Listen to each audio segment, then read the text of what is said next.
Bro, what would you do if your local retailer sold you A's?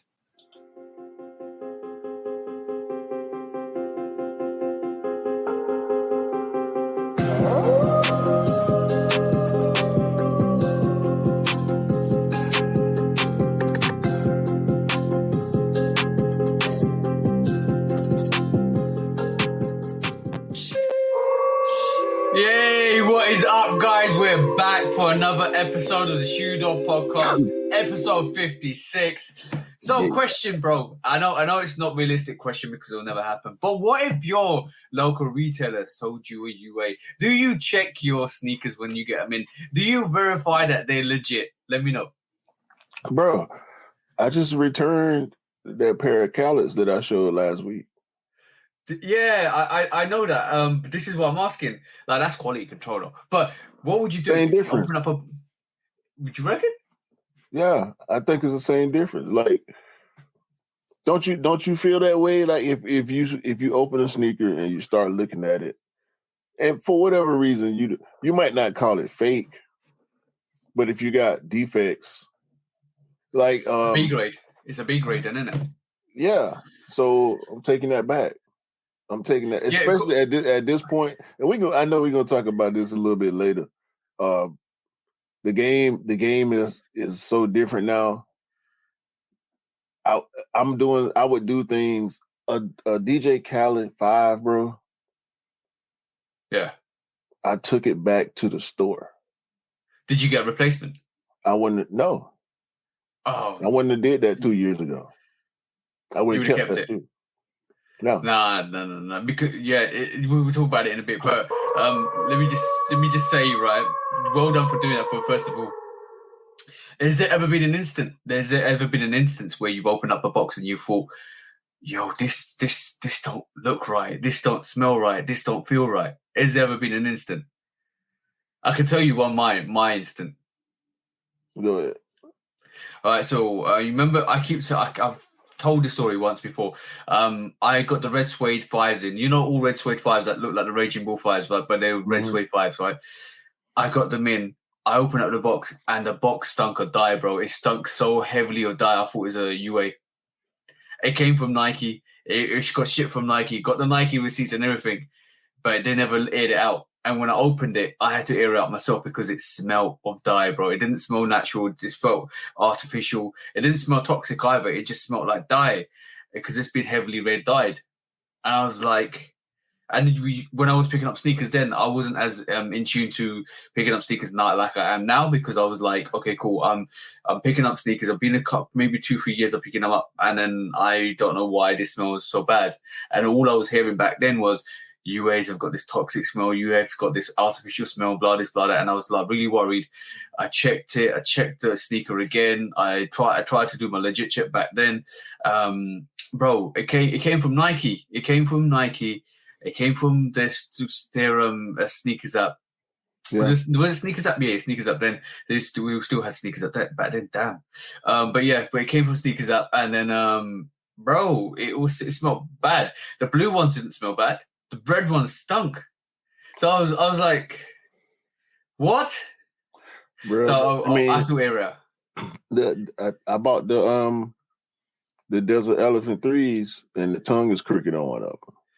Yeah.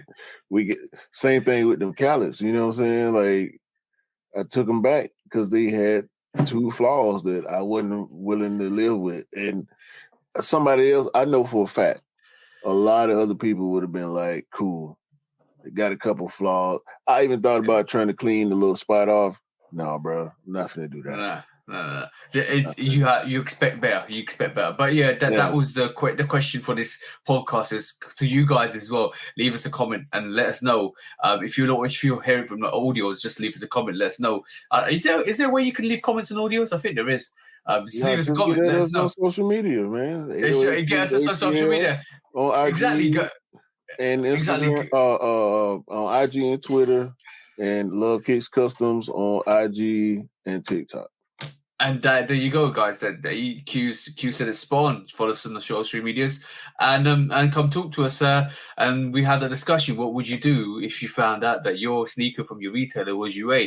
That's the closest I've been. But like we all said at the beginning of the podcast, please do like, follow, subscribe, come chat to us. Let's have a conversation. Let's break it all down like we're going to do in this podcast. But if you're listening to the audio channels, obviously come and check us on the social medias. If there's anything descriptive that we discuss, please go and check out the YouTube podcast, because we do show more. We do show visuals there, so it's good to come and check it out if you want to know what the visuals are. Just track mark the position of your audio, and then come and check us out on the actual YouTube channel, because you'll be able to see what we're talking about. But we try to make it as visually stimulating and the audio stimulating as possible as well, which is good for you guys, because you can kind of imagination. I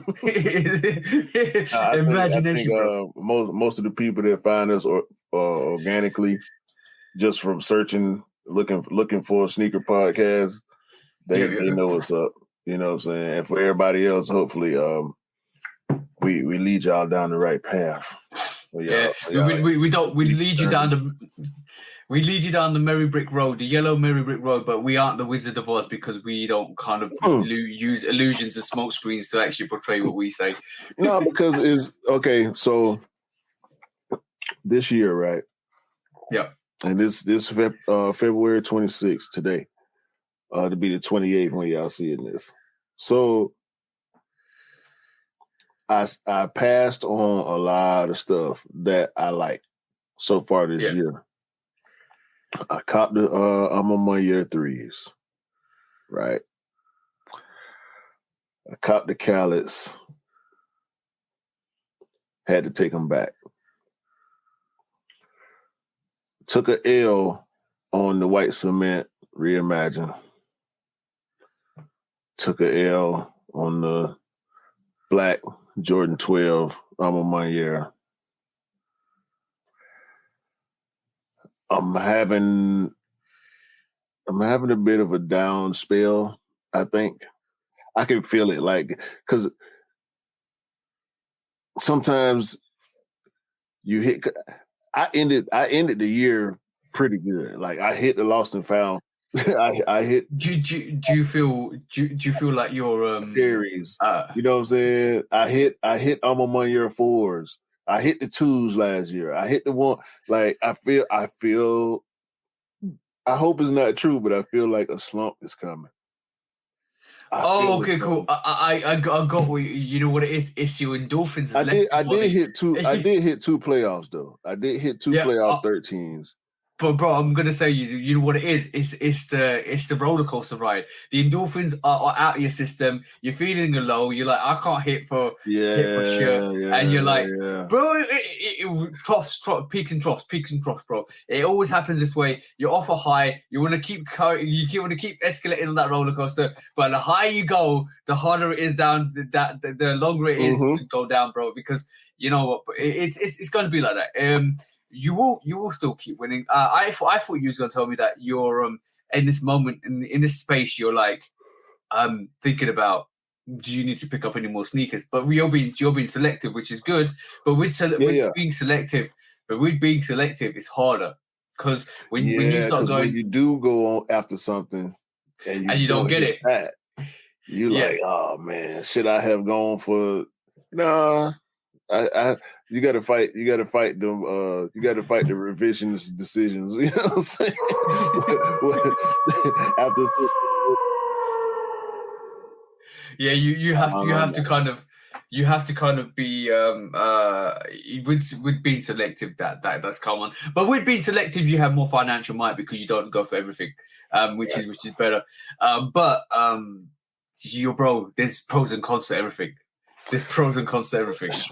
Speaking of pros and cons, man, I wanna go ahead and just get on off into this, because I ain't liking what's going on over here. Quick strike! Are we talking about quick strikes now, bro? I ain't liking what's going on with this summer. What happened? Oh, you mean. Well, this Jordan Retro summer lineup is not looking good to me. You mentioned this the other day. You did mention this the other day. You was like, I don't like half of these stuff. Okay, let's go through the summer lineup, guys. Let's break it down. Let's have a look at the summer lineup. So first up is the pine green one, or the lucky green ones. Not pine greens. The lucky green ones. What do you reckon, bro? In your personal I'm opinion? on this. Yeah, definitely on this. That's no cap. Let's move on. Yeah. I'm on the lucky green one. We don't even need to think about it, because basically they're that hard. Right. You wake up, you cop, and you move on. That's it. That's the sneaker that you wanna be. The Air Jordan 3. I'm not gonna call them True Blue and Copper, because they're called the Wizards. Obviously, they're affiliated with the run that Michael Jordan had with Wizards. Well, no, they call it True Blue and Copper. That's this is official. This is what Nike is officially calling them. We can call them the Wizards. I know people are going to call them Wizards. Yeah. But the official name is True Blue and Copper. The nickname will definitely be the Wizards PE. That is an instant cop for me. Love that. Want it? Yeah, they dope, but I'm cool on them. Right, cool. Now the women's lucky green 3s. I'm going to say hard to get as well. Definitely need this. They probably won't do extended sizes, so it's not going to be something for me. They're going to do it like that other Jordan release they did a couple of years back, the Jordan 3 with the yellow midsole. Remember that? I can't remember what it's called. It was a women's exclusive as well. I can't remember the name now. Yeah. So it's gonna be like that. As that was quite hard to get, but Jordan 3s don't do well, so maybe this won't do well. So we can pick it up. So let's see what happens. We'll see. I might be in for my wife on a pair of those. Those cool. They ain't nothing crazy. Right. I don't like these. I think it's lazy. Are we talking about the neutral gray 3s? Neutral gray 2s. I'm sorry, neutral gray 2s. Hold on, bro. I've got a bit of confession to make. I'm waiting for the lucky green 2s to go on sale to get them.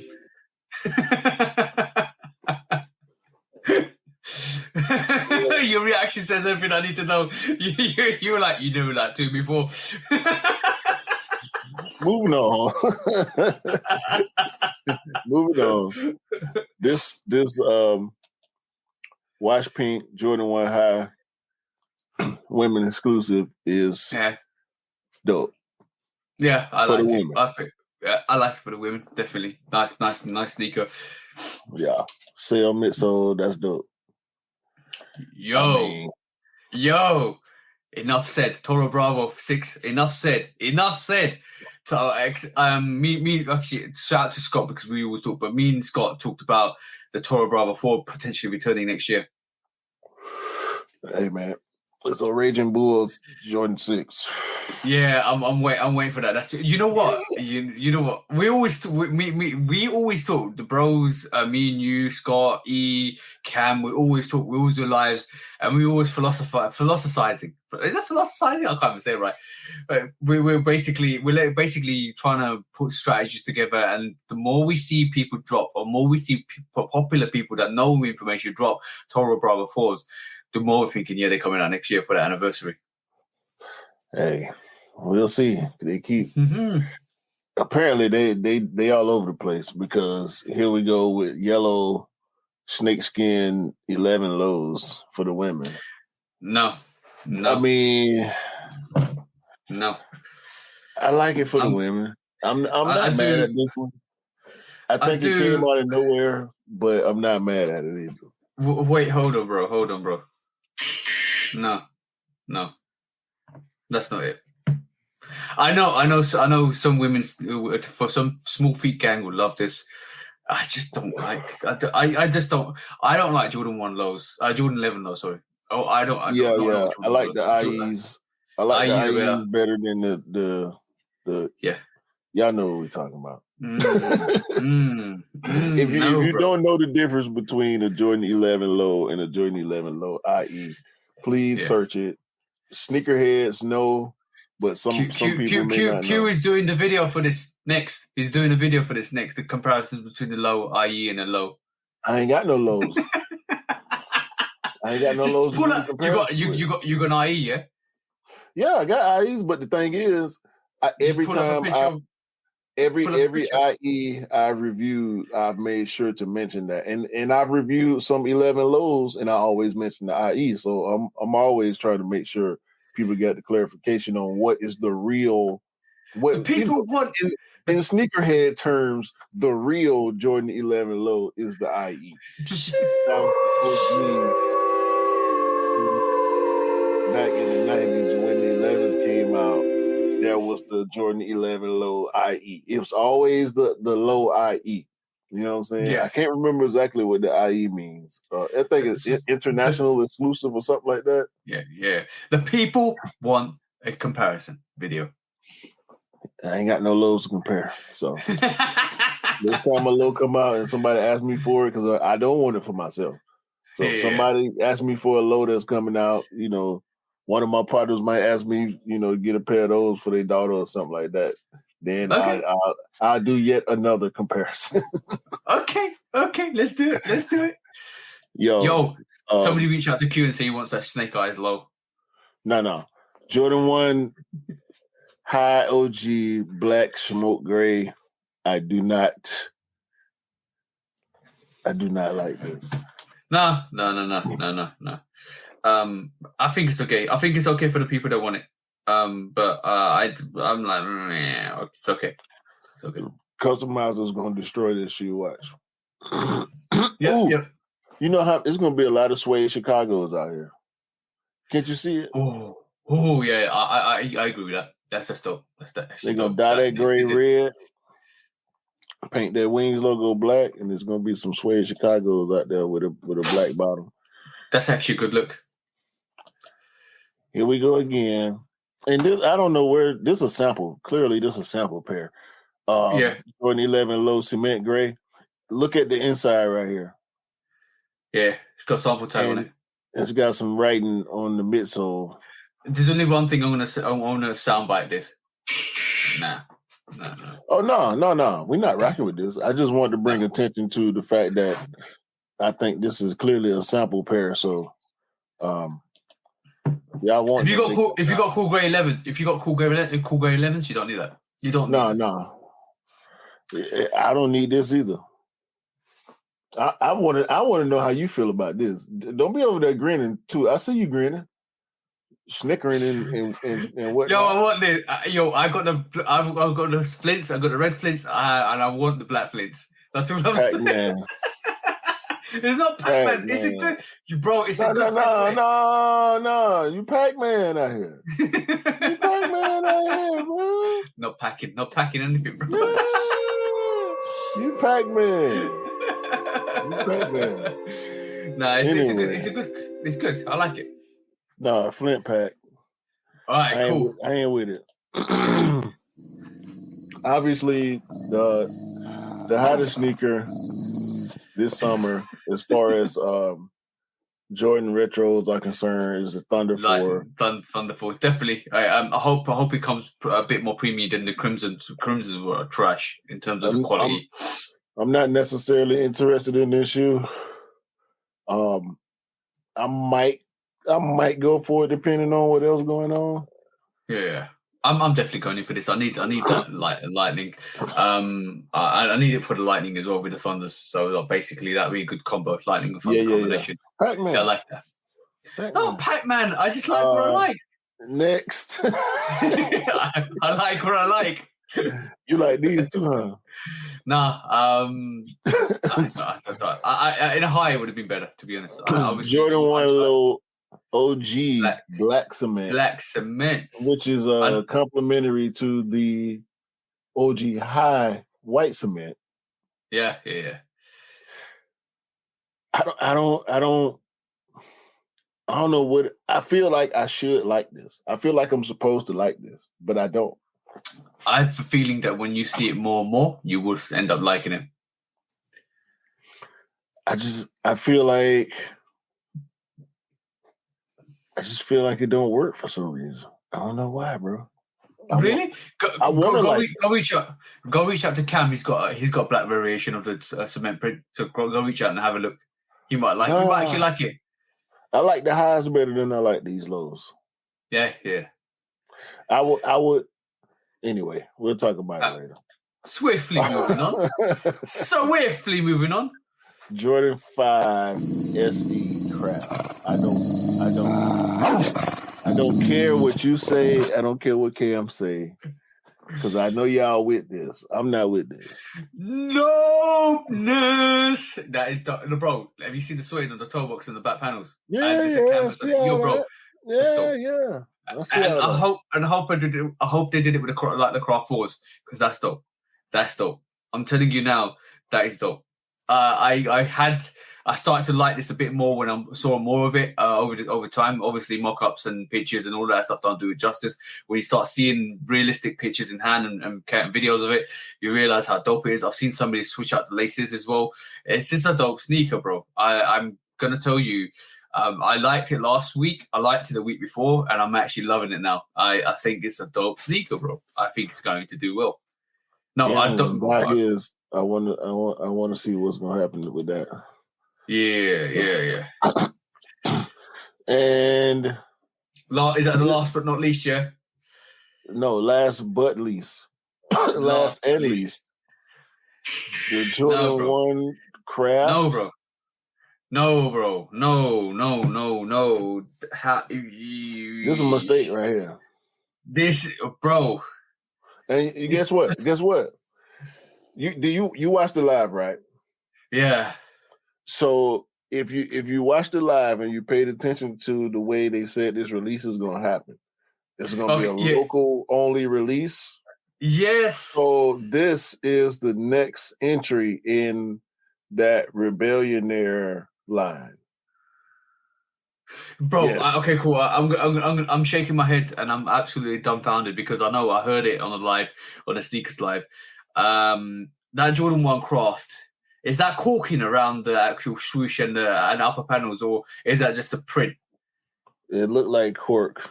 I don't know if it's print. And it looked like bad cork, not good cork. You know what I'm saying? Not like Sean Weatherspoon cork. I'm gonna be honest with you, bro. I'm gonna be really honest with you, bro. They fumbled the bag. This is one design that the designer should have just screwed up the paper and thrown in the bin, because that is trash, bro. That is not good, bro. That's horrible, bro. I'm gonna be really honest, and I'm really being I'm gonna keep it 100% real. Why? There's always one. There's always one. They especially for the past couple of years, they always throw a couple of miss ones in there. And don't get me wrong. I know people like this. People are going to like it. People that don't even know about it yet are going to like it. It's going to do what it do. It's a Jordan 1. We know ones ain't the hottest thing like they used to be. But doing stuff like this, bro, like we got the Spider-Man ones coming. We just saw the Lucky Green ones. We got the white cement ones. And then we got this. We got the women's the pink ones. Then we got this, and we got them black ones, the smoke gray. I was going to be honest, bro. Like we talked about this the other day, and we're going to talk about this a bit more going forwards about sneaker releases and stuff like that, sneaker releases and stuff like that. But I'm going to be really honest with you, bro. Like that Craft 1 is a pile of hot mess. It's a real pile of hot mess. It's like you got it there. It came out. You did Craft 4. You did Craft 5, which was dope. Craft 5 looked dope. Craft 5 are dope. Craft 4 are dope. Craft 5 look dope. You release a Craft 1 which has got nothing. You could have put some of that suede paneling on the toe box. You could have made it so special, but you just came out with a sneaker that looks like half cork, half leather. It's trash, bro. I'm gonna be really honest. And we thought the Craft range was gonna be dope. Like we thought there's enough ones. I don't understand why you need to release a one for the sake of it, just to kind of make it look like that. It could have been so much more different. You could have been so much more different. Like you could have just held back. How many Summers Jordan 1s have we got already? We got the Lucky Green, we got the washed black, washed pink, and then you released this trash Absolute trash, bro. I'm gonna. Nah, I know I'm going in harsh, bro, but that sneaker makes me angry. nah, you said it, bro. They dropped that just for the sake of dropping something. That's what it feel like. Yeah, yo, Something better than that, man. like we're gonna go into mock-ups and stuff like that because that's part of the subjects we're gonna introduce today. But like what I'm gonna say to you, bro, is that sneaker didn't need to happen. Number one, number two. If it did need to happen, then you could have put some suede on it. You could have put some canvas on it. You could have made it look like the Craft 4s or the Craft 3s, not Craft 3s, Craft 5s. You could have made it look so much more better. But what you did was put cork. What's cork got to do with the Craft range? Anything. Right, it might just be print. Well, we might be just talking absolute rubbish. It might be print. Nah, bro. They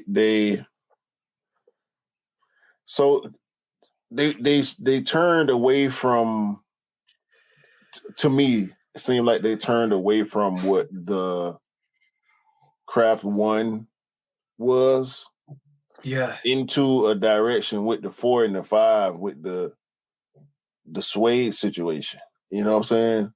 So going into the 4 and the 5 using this hairy suede that everybody loved. What made y'all feel like this one with cork? Maybe I don't know, bro. Maybe they're not seeing how much people like the material choices on the 4 and the 5. Or maybe they was like, we're gonna do whatever. Because that craft, putting that craft title on it kind of gives them a little bit more of a license to take liberties. Yeah, but they're going to take liberties and then charge you for it because that sneaker's not going to be 165. Sneaker's going to be quite costly. Because like, have you seen all the Craft ranges? The Craft 5. Of course, it's going to sit. Well, it's going to sit. The majority is going to sit. But I mean, the Craft 4s were £200, or so in that range. Which $220, I think, for you guys. The Craft 5s are going to be the same. You're going to say you're sitting here telling me the Craft 1s, looking as bad as they do, are going to be about 180. That's a bro. Let's move on. They could have just did an all suede, all hairy suede one. Can you imagine? Can you imagine how dope that would be? Can you imagine how dope that would have been? Yes, I can. So somebody was juggling and he lost the balls, and he didn't drop them. He just lost them. He couldn't fathom where they went, and he thought, you know what? Let me just produce an absolute trash sneaker. He didn't drop the ball. He lost them. Fumble. It's worse than fumbling, bro. It's worse than fumbling. At least when you fumble, you know where you dropped it. Sometimes you don't, apparently. He lost his marbles. That's what I'm saying. All right, cool. Let's go. Next subject. Yo, sorry about the rap, bro. I just don't like this. No. You good. So you've been recently pulling up these AI images, right? Oh yeah, because they've been dope. I like them. I think they're dope. But what is your perspective, bro? So I was scrolling on IG one day and they gave me an ad for an AI art generator, and I've been going crazy ever since. You've been calling me up. You've been bro.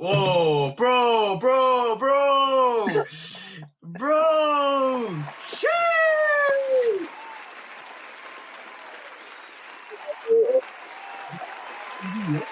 For the listeners, y'all can't see what we're doing.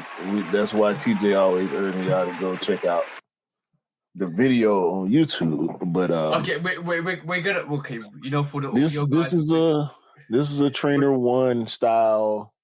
Okay, cool. For the audio guys, let me break it down for you guys. Right, if you're listening to this, imagine, right, a Trainer low and a Jordan 1 high at the back. Right, imagine that with a gold iridescent gold pattern stitch swoosh with African marbling African print, which has got gold, red, maroon, all stitched together, and then you've got maroon brown overlays with the toe, and it almost looks like a mix between a Jordan 1 and LeBron and a trainer.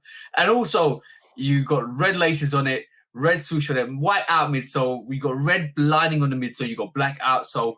This is dope, bro. You drop this, and you give it to Zion, or you give it to what do you call it? You give it to Zion, or who's the other? Rui. Yo, bro, it's over. Game over. Oh no, this Rui all day. Except for the print.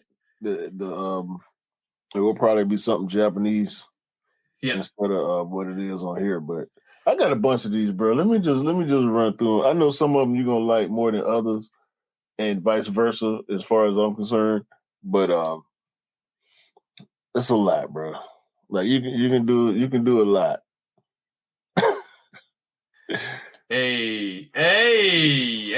That's the adapt Kyrie, bro, or the adapt what do you call it, Kobe, bro? That looks dope. I'm just saying AI tech is dope, bro. Some of them look at that. That's dope. Sheesh. Oh, bro, it looks part Air Max, part something else, bro. Is what I'm saying. Part Air Max, part trainer. Yeah. Guys, no, I did a lot. I did a lot of designs based on the Trainer 1 and also the Air Max 1 and Air Max 90. If you guys are listening to this, if you go and check out 30 minutes into this podcast, go to the YouTube channel, go and check out the AI mock-ups, because these are dope. I love that sneaker you're showing right this moment in time. Go back, bro. That sneaker you're showing right this moment in time, that is African printed throughout. This is absolutely gorgeous, bro. Yeah, and you have to be deliberate with trying to make these designs. Is that a Jordan 5, bro? I see. Is that a Jordan 5? I see. And the Jumpman looks really odd. Bro. Is that a Jordan 5? Yeah, that's the one thing about it. They can alter a swoosh enough to be able to put it in the design, but to alter the Jumpman enough to put it in the design, most of the time they come out with it. Because they can actually use the logo, the real logo. You know what I'm saying? That looks like a Decepticon, bro. Bro, come on now. You know how my brain go. Yo, I would wear this every day. I would have to find 7 outfits to wear this. Yo, the gold, bro. I mean, I just love the way they animate the air bubbles too, because they go crazy with air bubbles. The AI. Yo. Sheesh, bro. That they are dope. They are dope. Bro, look at this one. I mean, look at what they do. You can't tell me at least a quarter to somewhere between a quarter and a half of these wouldn't sell. Like, look, I mean, this is an ACG all day. You slap the ACG logo somewhere up there by the ankle, we rolling. I'm rolling. Oh. That's a Croft. That should have been the Croft one. That should have been the Jordan Croft one, bro. Yo, Nike, scrap your Croft one. You need to put this into production. That is straight up a Croft one. Like I would expect the Croft one to be like that. Oh, yo, I will buy this.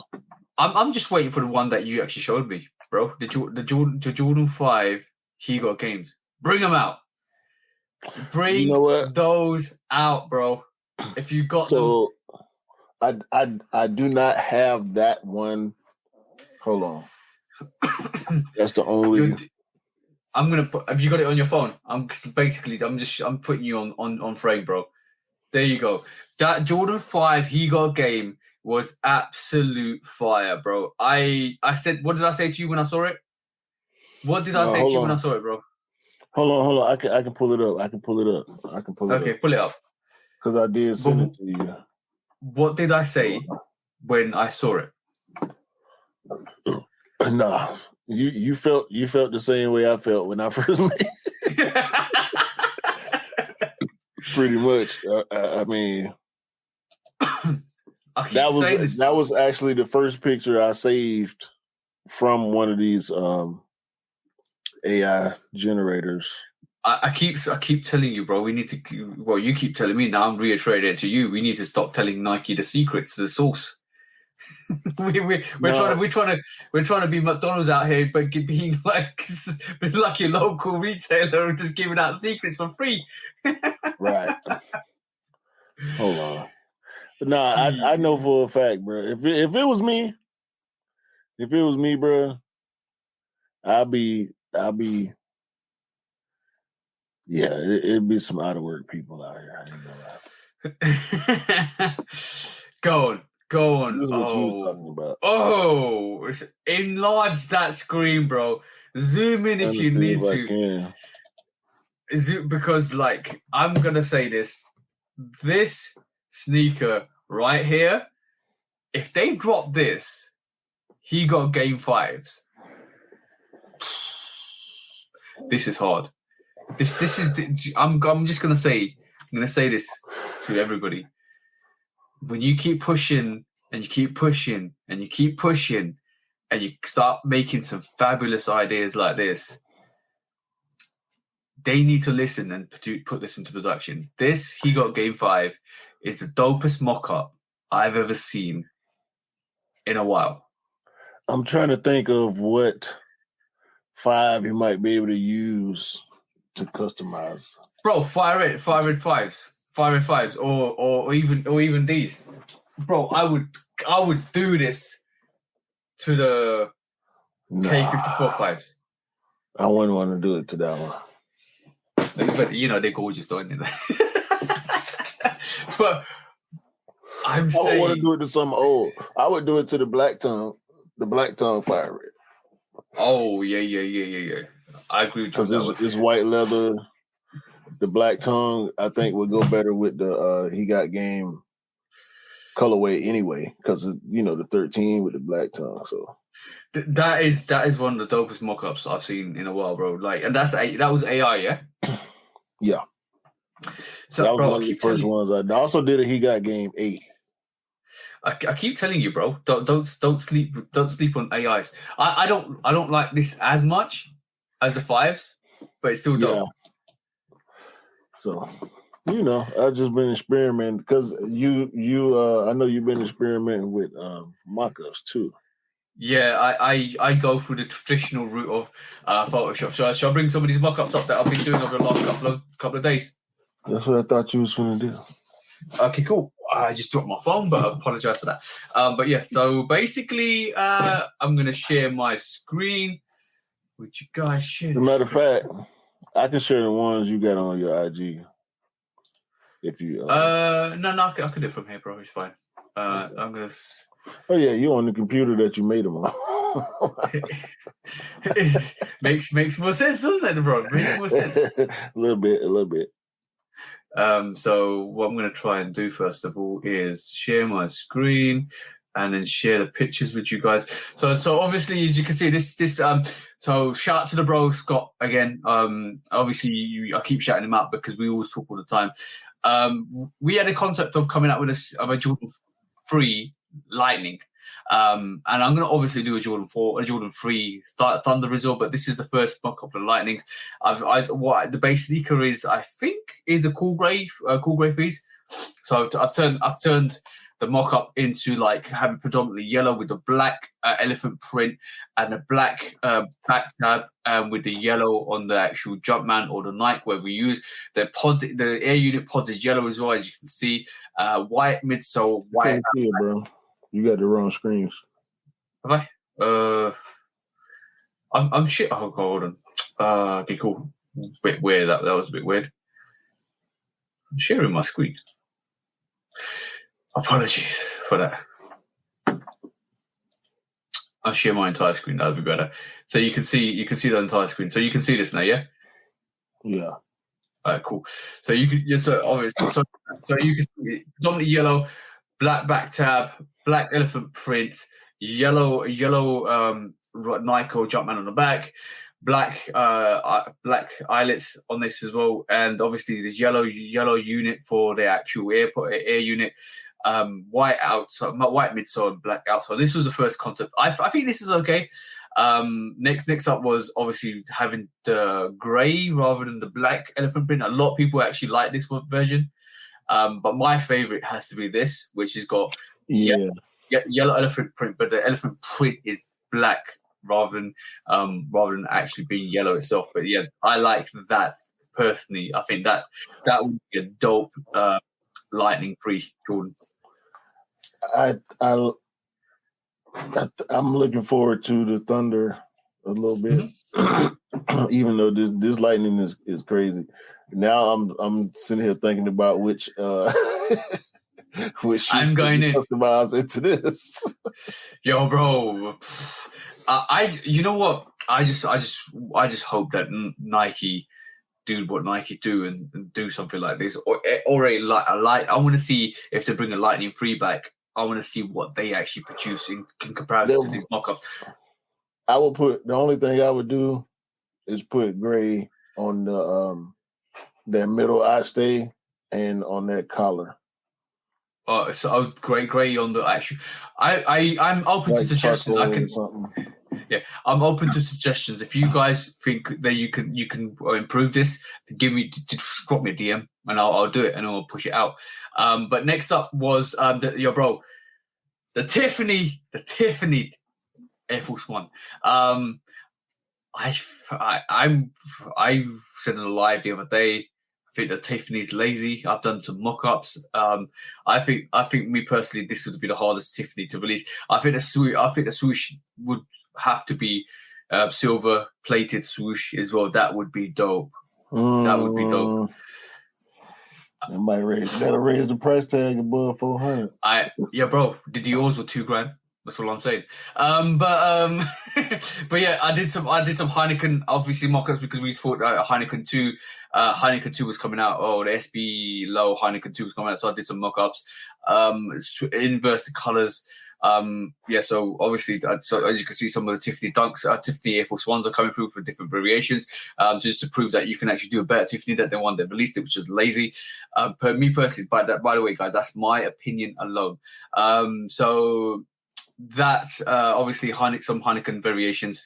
As you can see, you can swiftly move through this concept. I think this variation with the green overlays, white underlays, red swoosh, this is probably the hardest version. Yeah. And yeah, bro, like we love experimenting. All of it, and like when you start pulling ideas together and being crazy with it, it's great because not only does it kind of expand your variety, but it kind of lets you have your influence on the sneakers. This is why me and Cam always customize, and this is why you start to customize to yourself, is because you can make something unique and different. But we wouldn't do, like, I'm not saying mock-ups for doing Photoshop mock-ups, it takes a couple of hours. It's only because we're passionate about stuff like this is why we do it, because we want to see stuff like this happen. And that's crazy for us to kind of imagine that.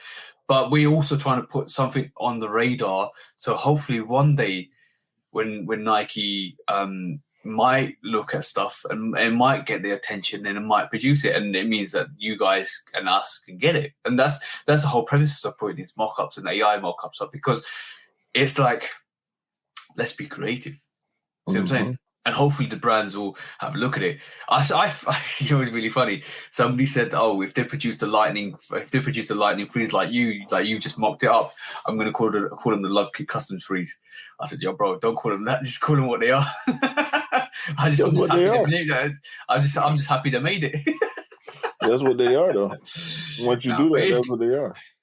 But guys, if you have a chance to produce a mock-up, or if you have an idea in your head and you're trying to put it together. Just do it, because it's great to see ideas. It's great to see us as a community and us as people have those ideas and push those ideas, because it means that we are being creative and we're influencing, or will have an influence, hopefully, on the brands as well, because they will start to pay attention to what we want as a consumer rather than giving us what they want to give us, which is like Air Jordan 3 high crafts. Yeah, because you can make a Jordan 1 craft. I'm not knocking the designers either, bro, because obviously they put some time and effort into producing these designs and putting it into production. But you realistically speaking, who is that craft, Jordan 1 craft going for? Because I'm actually having a dig at this sneaker, but I don't want to. But who is it designed for? Because we've seen these mock-ups and AIs that we've just done, and other people have done, which are far superior to that Craft One. What is it supposed to deliver to us as sneakerheads? Tell me. I don't know, bro. It's for somebody. Like most of the stuff that get made is for somebody for one reason or another, whether they care as much as we do or into it as much as we do, don't really matter. Yeah. But somebody gonna buy it and somebody gonna be proud to have it and happy to have it. And that's what's important. You know, that's fair enough. And I agree with you. That's what's more important is if you like, you buy what you want and you rock what you want. But on the flip side is we've seen we're going to talk about this in a little while, but we've seen how volatile the market can be. And we've seen that with the Adidas situation as well, which we'll discuss later. We know how volatile the market can be. So it's about appealing to the masses rather than appealing to the minority. And this is what the situation is at this moment. This is why pandas do well. And this is another topic we're going to discuss about. Because it's appealing to the masses that works, and we all know as sneakerheads, we're the majority. We're always the majority because there's more of the consumers that are not sneakerheads than there's consumers that are sneakers. And I would say sneakerheads are more purists. They know what they want, and they'll buy what they want, and they rock what they like. And we are always going to be purists like that. And unfortunately, we might be unhappy on some releases, but I can see the fact that a lot of people might like certain variations of black and white sneakers. Absolutely dope. All white or all black Air Force One's dope. I agree with that. But the thing is, it appeals to the masses. Now, when we talk about appealing to the masses, how is this Craft One appealing to the masses? Tell me how this Craft One is desired by anybody that's not a non-sneakerhead. They will look at that sneaker and think, okay, cool, it's just Jordan 1. I don't need it. I don't like the colorway. I don't like the corking. I don't like this. I don't like that. I walk away from it. How, bro? How does it work? It's not, 4s are in. You can drop a Craft 4. Even the Craft 4s are dope. You can drop a Seafoam. You can drop a Oreo. You can drop a black military black, and it will sell out because it's quite desired. It looks nice, and even if there wasn't hype on the 4s, it will still sell out. Right, I just don't understand. I need to stop ranting about this sneaker because that sneaker actually does make me frustrated because there's so many better things you can do. There's so many better designs you can push out there that people have come out with, but you desire to do something that's off-brand. It's gonna happen. It's gonna happen. It's off-brand. It's very off-brand. I felt the same way about them green and purple 4s, like to the point where I can't even remember the name of them because I don't care about them at all. Oh, Canyon Purples, right? Like that. Yeah. That was a waste of materials to me. a waste of paint and suede to me. That's what that shit was. A waste of rubber, a waste of air units. I don't care. If people like it, it's okay. Just like people don't like this court. I know you like the Canyon Purple. I do like the Canyon Purples, and if you compare the Canyon Purple 4s to the Craft 1s, I would say there's more desirability. And this is why this conversation is quite unique because basically, for me, if you got me, if Cam, Scott, E, and yourself into a room and had a discussion, majority of us probably will like the Canyon Purple 4s. Like me and Scott like them. I don't think E likes them. You don't like them. Maybe Cam does like them. But majority, there'll be like a 50-50 wave on them. So let's just say there's a 50-50 wave. Some people like them, some people don't. Now, if you show the Craft 1 to them, that's a 0% win, bro. That's the difference. let's we all agree on that. I'm not arguing that. Just because we don't, somebody go spend their money on that shit. I respect that. And I respect that, but yes, but it's also a high. Just like the prototypes were a high, just like the craft one set. It's gonna be the purple metallic purple one set. Prime example. You just said the prime example there, bro. Sorry. You just said the prime example there. The Marinos, all these good colorways set. Yeah, but you said you just put two nails in the coffin there. The difference between the Canyon Purples and the Craft One is exactly the difference between the handcrafted and the prototype. The handcrafted is a dope sneaker, but it's not for everybody. A lot of people picked it up, a lot of people didn't. It's 50-50, right? Now the prototype is a trash sneaker and nobody picked it up. That's the difference, right? And then what the second nail in the coffin is what you just said is a lot of sneakers are sitting, a lot of ones are sitting, right? Especially when ones are sitting, a good colorways are sitting, right? So how is this going to even do well? Bruh. Because it's not a good colorway, bro. I just saw we agree on that. Like you want to keep ratting on this shit. That was the first thing that came out of my mouth was the fact that I think it's pointless. You know what I'm saying? It's a waste, bro. Like, I just the other day saw a video of a dude hyping the prototype ones as one of the most slept on, underrated Jordan ones to release recently. So we hate that shoe, but he loved that shoe. You know what I'm saying? He bought it. He's happy about it. Fair enough. And fair enough. I can't knock anybody liking what they like. That's fair enough. I don't like it. I'm gonna voice that. But I think the prototype, nah. Handcrafted, yeah. Prototype, nah.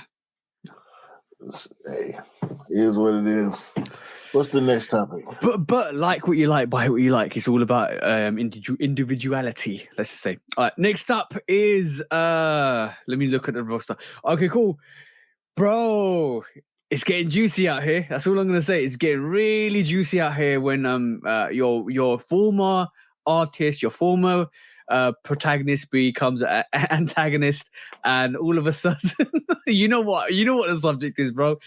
This is let me find the link first. This is interesting in terms of what is Kyrie doing, bro. What is Kyrie doing?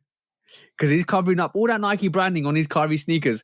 And are you down for this? Are you loving this? Are you enjoying this? I don't really have a strong opinion on this either way.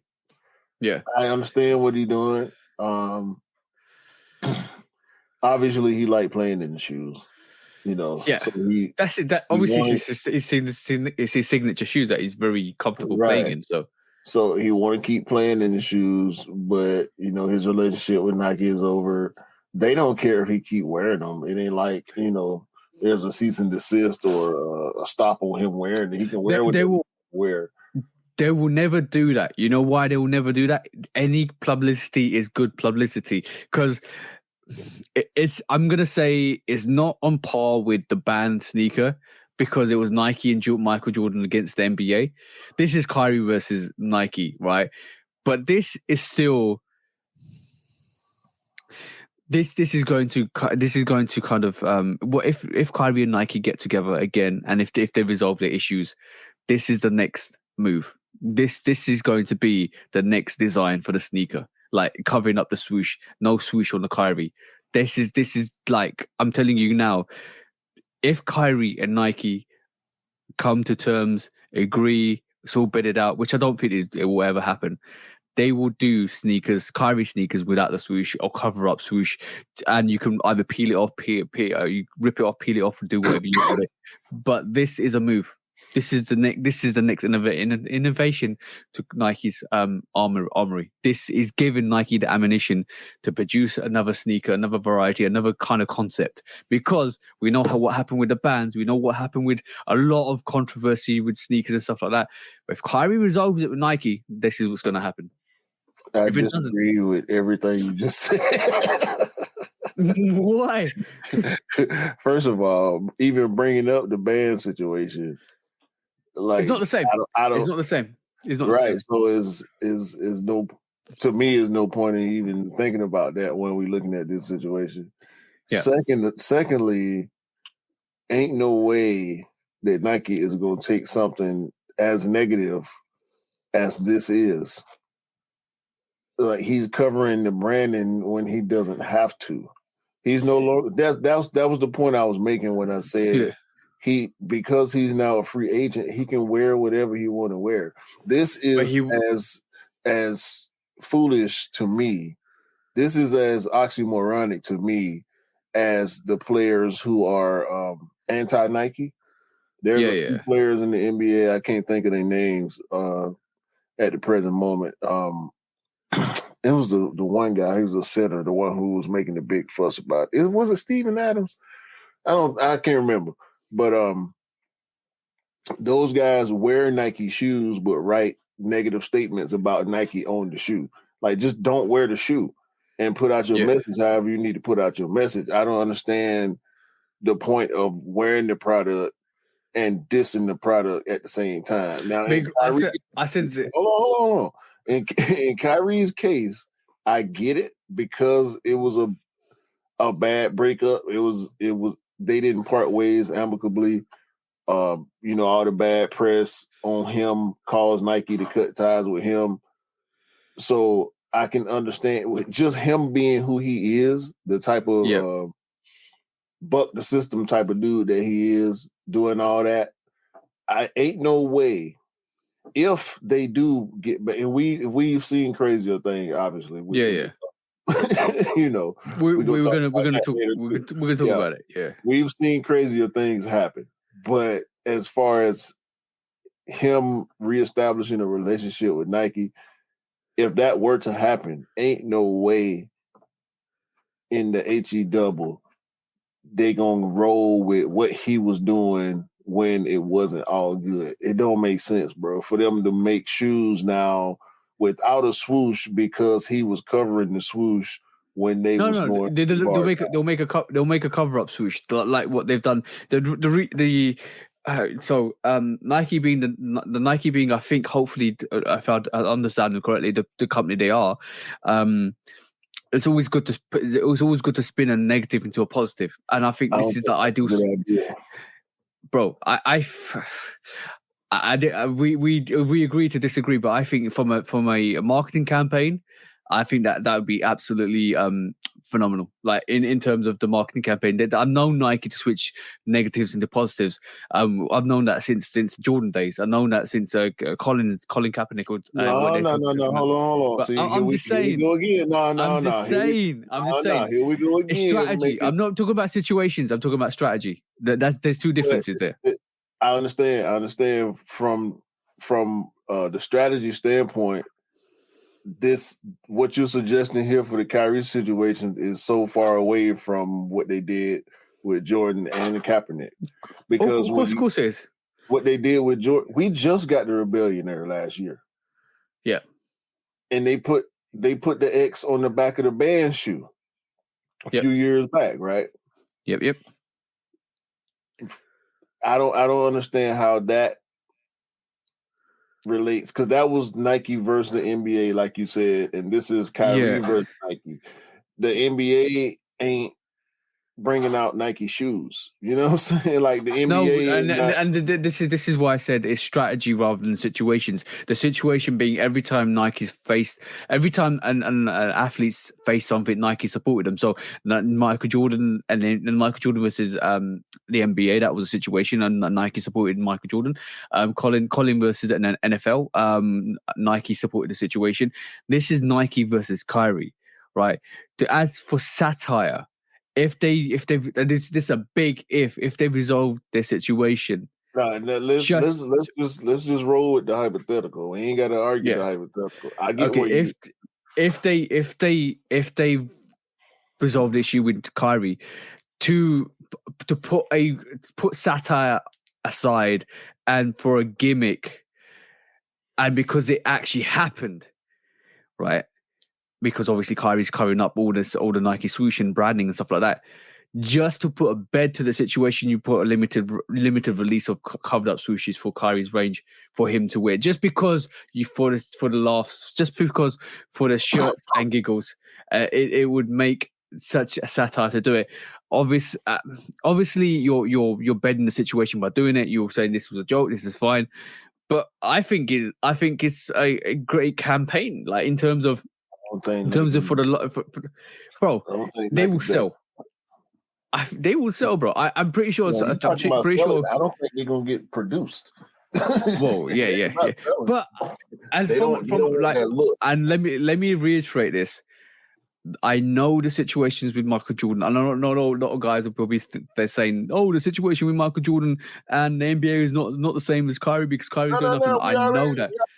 We're talking about strategies rather than situations, and that's two different matters from a strategical point of view. That's embarrassing, bro. Nike not finna embarrass themselves like that. But for me, it's just satire. It's a satire sneaker, which gives you, like I said, it's you've got a gun, and you piling up the bullets for the chamber, and this is what it is. And you are coming. If you want to know concepts and ideas, this will be a great concept. Like you don't even need to remove the swoosh. You give an option to people to actually tear away the piece on top of the swoosh. The swoosh is always behind that. Bro, it's not like he's unstitched the swoosh on sneakers. Let's just be honest. Why would you cover up the swoosh? Why would Nike want you to cover the swoosh? They wouldn't want that. I know, but it's a strategical satire joke. It's like when you can laugh about a situation after it's done. That's what the sneaker's about. And it like obviously we know the histrionics behind this. Obviously we know there's an issue with Kyrie and Nike and what he said.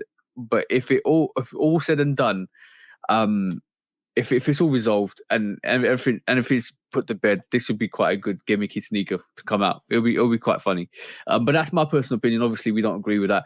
But I'm just gonna say one thing. Like I said it on the sneaker news this today. That got released today when I recorded on Sunday. It's not. Kyrie loves the sneaker, but not the company, and this is why he keeps rocking. He could wear anything. He's a free agent. That's not the case. He could wear. Yeah, they let him go. He didn't leave. They let him go. They let him go. But he could wear anything. He could wear Reeboks. He could wear Adidas. He could wear anything. Jordans. But no, he's wearing his signature sneakers, and he's covering up the swoosh. Well, he just mad because they let him go. That's why he covering up the swoosh. It's a bad breakup. So he didn't want to break up. They did, and so. He mad. That's why he covering the swoosh, but he still loves the shoe. Yeah. Which goes to show he's very he loves his Kyrie range. He just goes to show. And then when he was a couple of years back, when he was passionate about the Kyrie range, and when they came out of the sneaker that he didn't like, he said it. So all to him.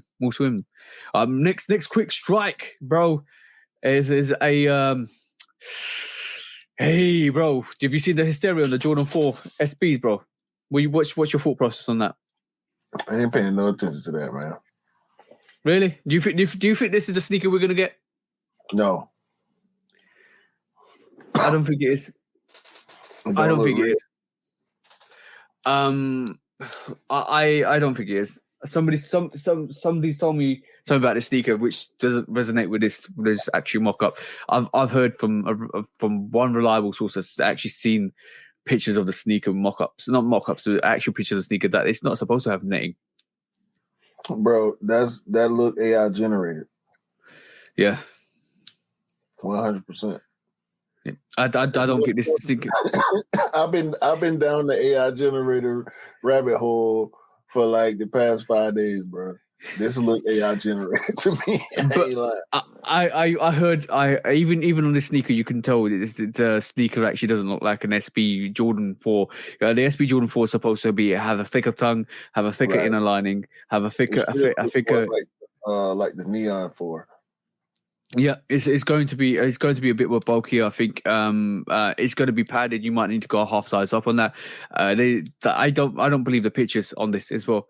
I don't think this is what we're going to get. So everybody's just jumped on this because they just said, "Oh, this is official pictures and blah this blah that," but it's not. Yeah, it's not. Man, people keep reposting it talking about official, but there ain't nothing official about that, man. Pay attention. No, exactly. Let's just see what actually comes out through this.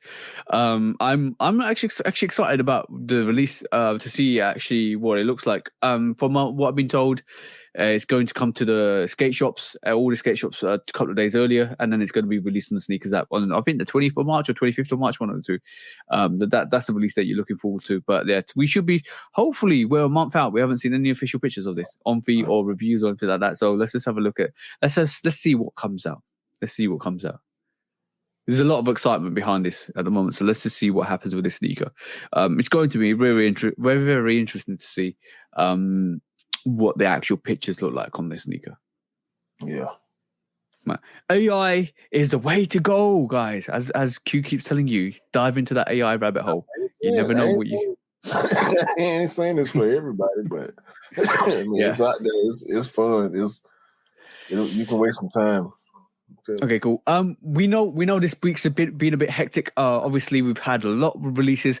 We've had official release of the Jordan 13 playoffs, which for the regular retailers. Everything else has been come out on. Sneakers App had it on a couple of weeks back. But so let me just show you. Let me just present you my screen and show you guys how the releases are doing, and we're going to move into another topic or a main topic to kind of go through some of these sneakers, guys, because I'm going to show you my tab. This is my sneakers app at this moment in time, right? This is realistically true to time what the sneakers app looks like on the releases. I'm going to show you guys, right?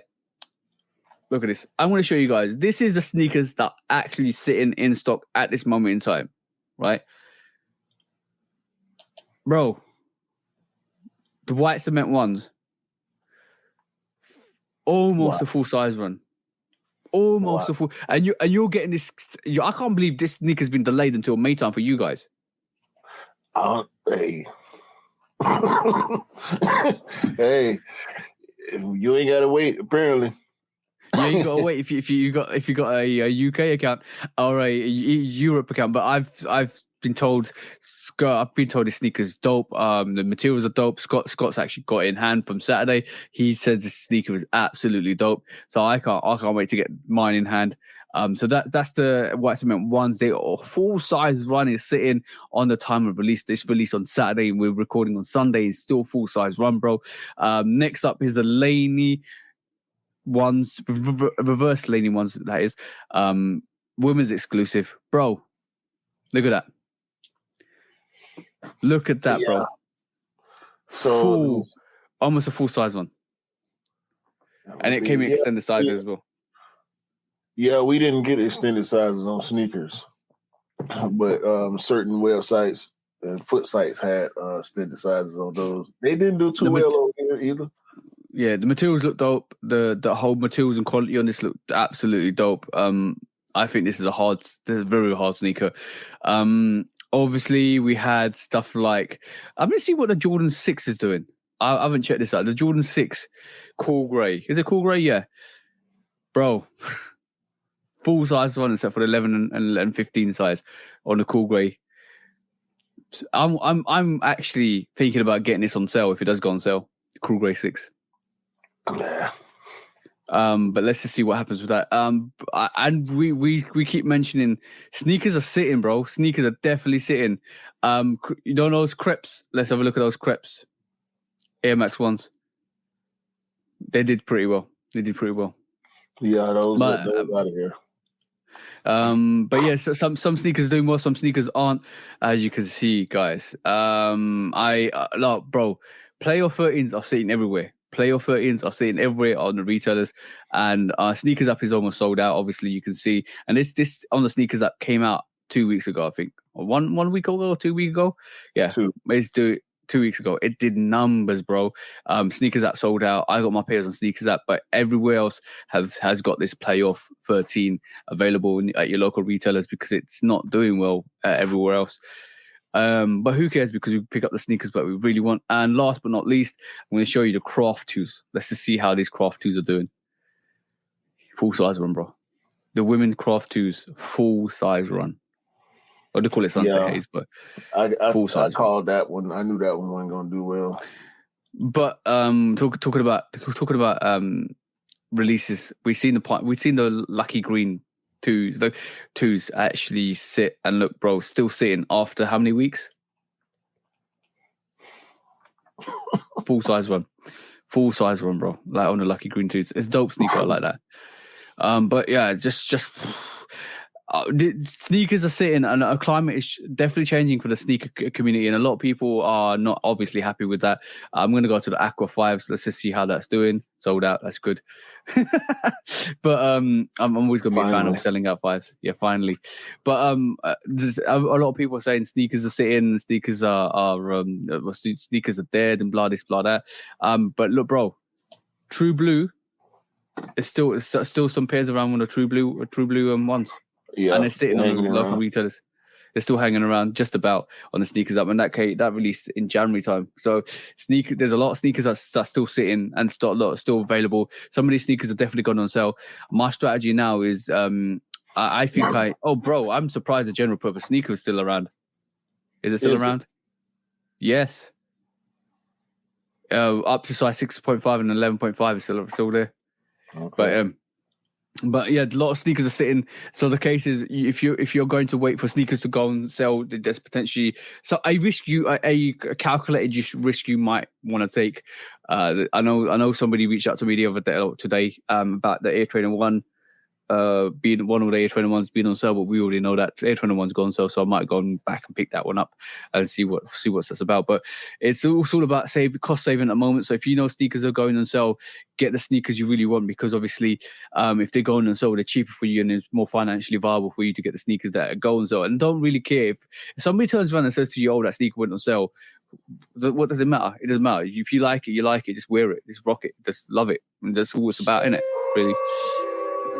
Yeah, I'm piggybacking on that point. Dunks now are starting to sit also, but in between that, I want to talk about the Alma Mater 12 release. Yeah. Is building on the bigger point that I think we're gonna make after we keep having these next couple conversations. Yeah. The 12 sold out. We know it's a women's extended sizes. Yeah. The Alma Mater release. All the raffles probably got filled because, raffles, people going for the sizes that they want. You're choosing your size. But on the release on Friday, the bigger sizes sold out. And everything from a 9 down to the smallest kid size, 9.5 down to the smallest kid size was available. Like you can go in there and put it in the cart and purchase it real quick and easy. Okay, cool. Let me kind of get my head around this, right? Because, bro, what pair is limited to Alma Mater? Is it the black flu game variation? Okay, cool. So that's that in the States. That's limited to the Alma Mater website, yeah. Yeah, and they don't ship worldwide. It's US only. Okay, cool. It's a bit odd. This is the normal release schedule for Alma Mater Jordan. First, they do their release through their raffles, and then they do the general release after all the raffles end, and then they go to the other stores and Nike, and we get a worldwide general release. Okay, bro.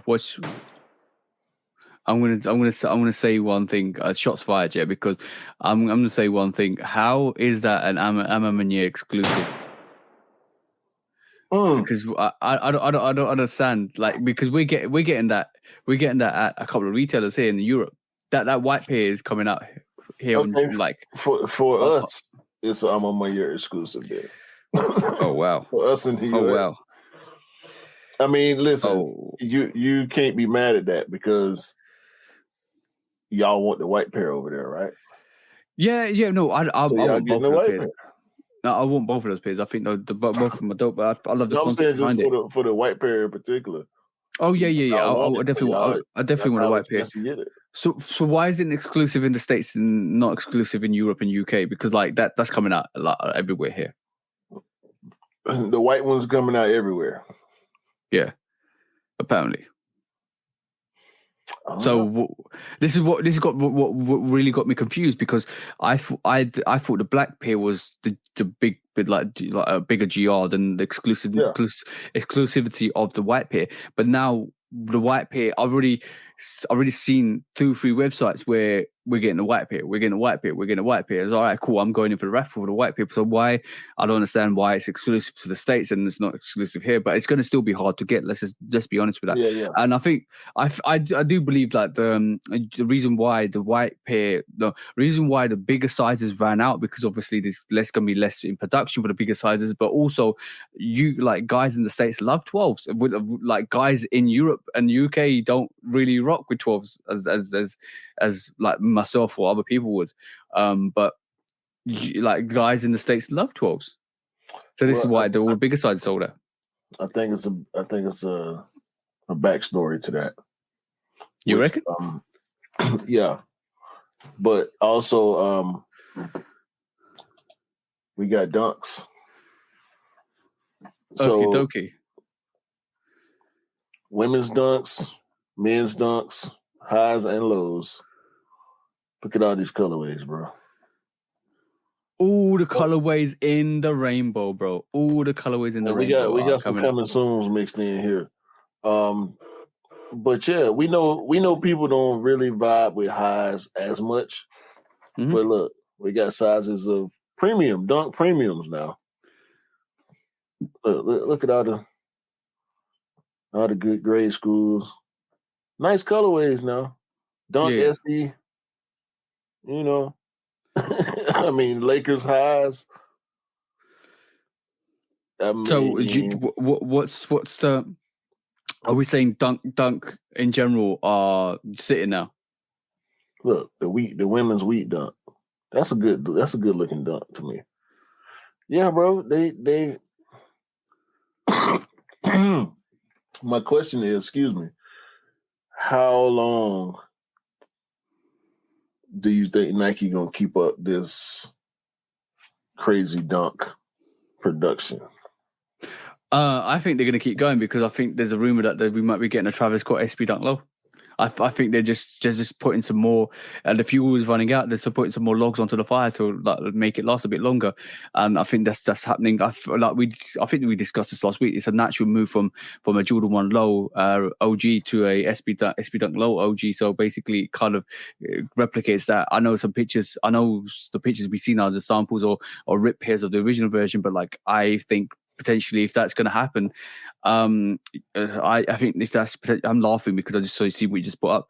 I just think if that potentially is going to happen, stop laughing, bro. I think if that potentially happens, then obviously it's going to stoke some more fire into the dunk range. I think that's strategically a good move for Nike to actually do that because it just reemphasizes that the dunks are still around. I think that this is following the same trend as the Jordan 1. Obviously dunk came before the dunk hype came before the Jordan 1 hype. So in reality, it's doing what we thought it was going to do with every sneaker that kind of comes out. And starts to kind of lose its mystique after a little while because obviously the trend actually starts to die down, and that's what we're seeing with Jordan 1s. That's what we're seeing with dunks, and that's what we're going to see with Jordan 4s in the future.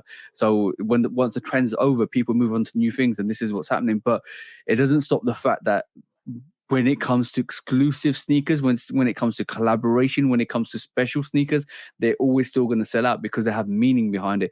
What we're actually seeing a trend in is, and this is one of the main topics we wanted to bring up today, is what we're actually seeing as a trend is the future of sneakers is now we're so used to seeing collaborations. We're so used to seeing sneakers that are exclusive and sneakers that are special, that the sneakers that are going to sell out are the Amamanias or the Union One if it's any good, or the Travis Scotts or the P Rods or the special unique dunks that people vibe with.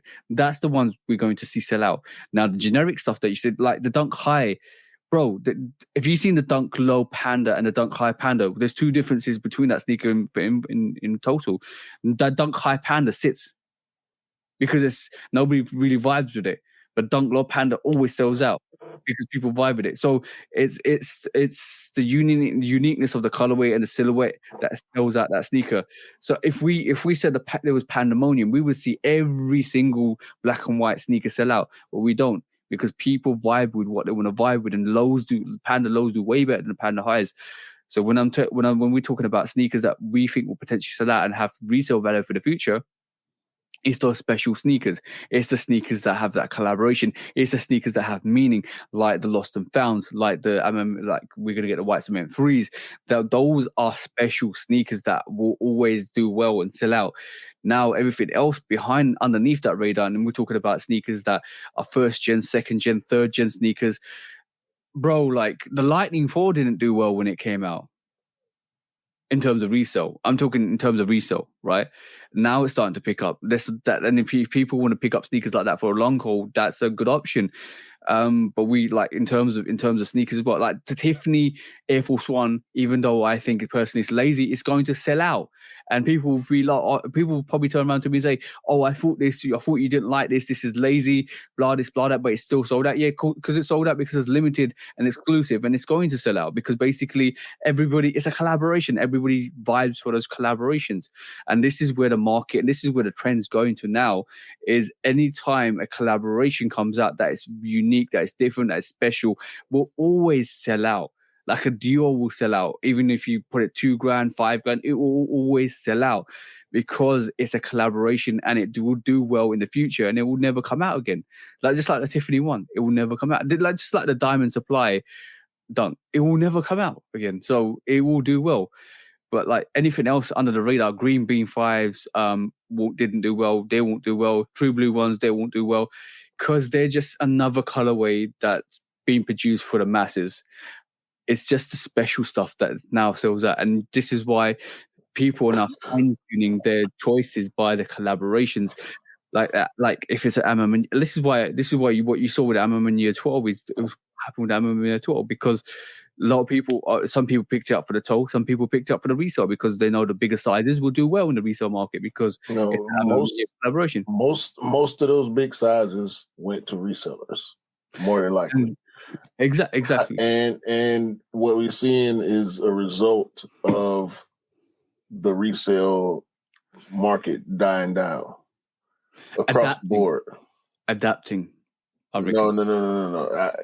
Well, yeah, adaptation is going to be a part of it. Yep. Excuse me. Adaptation is going to be a part of it 100% because that's what you have to do to survive. But when I said that, we just looked at a whole bunch of dunks sitting around that a year and a half, 2 years ago wouldn't be the case. Same thing with all those retros that we looked at. Mm-hmm. The same thing happened with the album. Now, the album on year 12 did sell out before the day was over with. However, the fact that you could go on the website 2 hours, 3 hours after the release and actually see sizes still there lets you know that we're not in 2021 sneaker land anymore. You know what I'm saying? We're not even in early 2022 sneaker land. Like we saw the turn early last year when certain releases happened and it was easy to get shoes. And all of a sudden, GRs were really looking like GRs again. Yep. Yeah, 100%. And now with this Alma Year 12, with those smaller sizes sitting, which, really made me mad because I was going for my size. And I'm assuming that the release is over, but no, I can still go and it was minutes, bro. Like 2 minutes, it was over for my size. Yeah. But I can go back on there in an hour, 2 hours, 3 hours later, and still see sizes available. It made me really realize, like, yeah, this is not this ain't what we used to, and it's making it easier in some cases, but for our size range, it's about to get more difficult to get your get your hands on limited or limited releases or collabs, anything special, anything popular, OG colorways. Same thing happened with the White Cement 3. Yeah, it was over with real quick. I could go back in and try for different sizes, but I couldn't go back in and try for my size. I still think that that's going to be a bigger release when it comes up. We saw 50k pairs. Yeah. That's going to be a big, but it's going to be super hype. And and not as super hyped as the Chicago Lost and Founds, though. That's the thing. There's a difference. I think it's going to be approaching. I think it's going to approach Lost and Found. It's going to feel like it. It's going to feel like it. It might not be the same, but I think it'll feel the same. Yeah, you know what would be phenomenal. I'm got my fingers crossed, and I hope this is a 5-3 situation again. I got my fingers crossed this much that I think hopefully that's gonna be another 5-3 situations, because a lot of people want to pick up 2-3 pairs of those. I'm gonna. That's the thing that's gonna make it feel like the Chicago situation. Yeah, even people that want to wear the shoe is gonna be trying to pick up multiple pairs. Like their reseller, you know what I'm saying? I'm gonna say one thing though. I'm definitely gonna say one thing though. It was really funny, and I observed this quite well when the 503s came out. It was and I'm a very observant person. I always look at situations and analyze. It's really funny when a lot of people, and this is shout out to anybody that was in this model, because I'm not having a go at you guys. I'm just saying. And I'm just saying the facts. These are facts. This is what I saw. This is what actually happened and transpired. It was really funny to me to realize some of the people in the beginning of the year, like they said with the White Cement 3s, were saying, I'm going to pick up 2 3Ds, 503s. I'm going to pick up 2 3. Some people did, which is great. And other people, when it came close to the situation, realized that it wasn't as special, or not a special. Let's just rephrase that. It wasn't as limited as they thought it was going to be when you caught one pair, because the exclusivity wasn't there. I kind of made me realize that some people only pick up sneakers, and we know this already, because of how limited they are, and they won't have that exclusive range. But we know this. But like, I would just say, if you got that energy, just keep the same energy. Sometimes you don't want to be called out for capping all the time, because that's a big cap. Who you talking to though?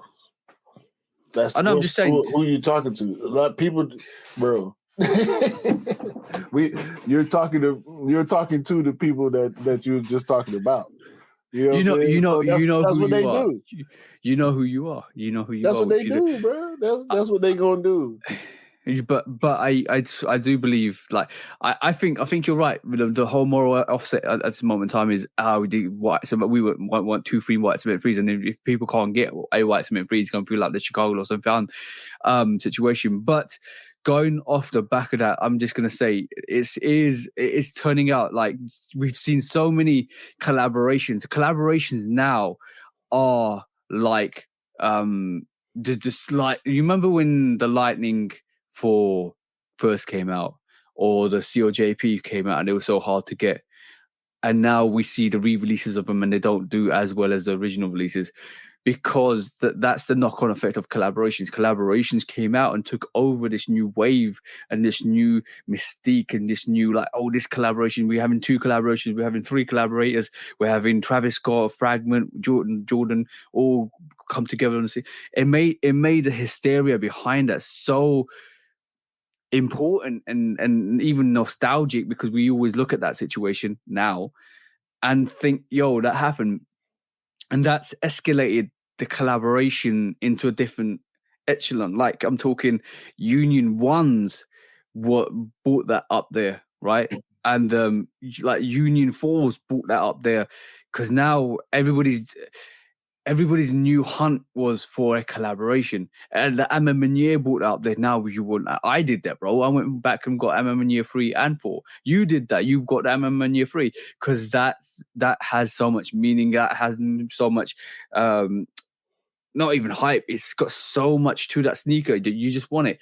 So now, rather than focus your attention on something like a Lightning 4 or another sneaker from back in the day that you could have got that we got re-released, you're not. No. Let me save my money and spend it on this sneaker because I know this sneaker is dope. Will never come out. So it's made a lot of sneakers refocus their attention on these collaborations, and we're all guilty of that. But it's because we want these collaborations. We want them because they're so unique, so different, so special. It's just put a whole new question mark and an explanation mark into the sneaker game that now you're like, this is why we see most of the releases sit, because everybody's like, I'm gonna give you an example. We're being more selective. A lot of people being more selective, which is good, but we're being more selective on the bigger releases, which is also good, because now I know from your aspect and from a lot of people's aspect, you want that Amamania 12, the white variation. That's another collaboration. You want the sneakers that you want. Obviously, you're looking forward to the not Union. You're looking forward to the Amamania 5 if it does come into fruition. That's something that you want. You're hyping. You're gearing up to.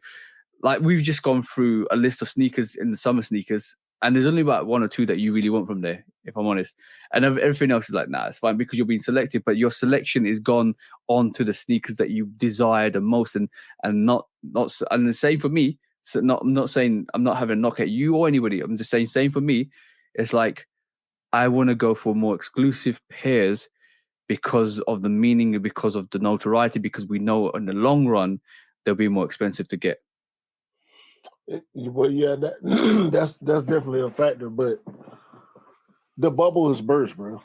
The resale bubble has burst, and Yeah, that's really the main factor for everything that we're seeing right now. Yeah, because the resale bubble has burst. A lot of the overnight resellers, the non-knowledgeable resellers that were just buying everything because a lot of stuff was most of the stuff was limited. And I still can't put my finger all the way on exactly what happened, like why.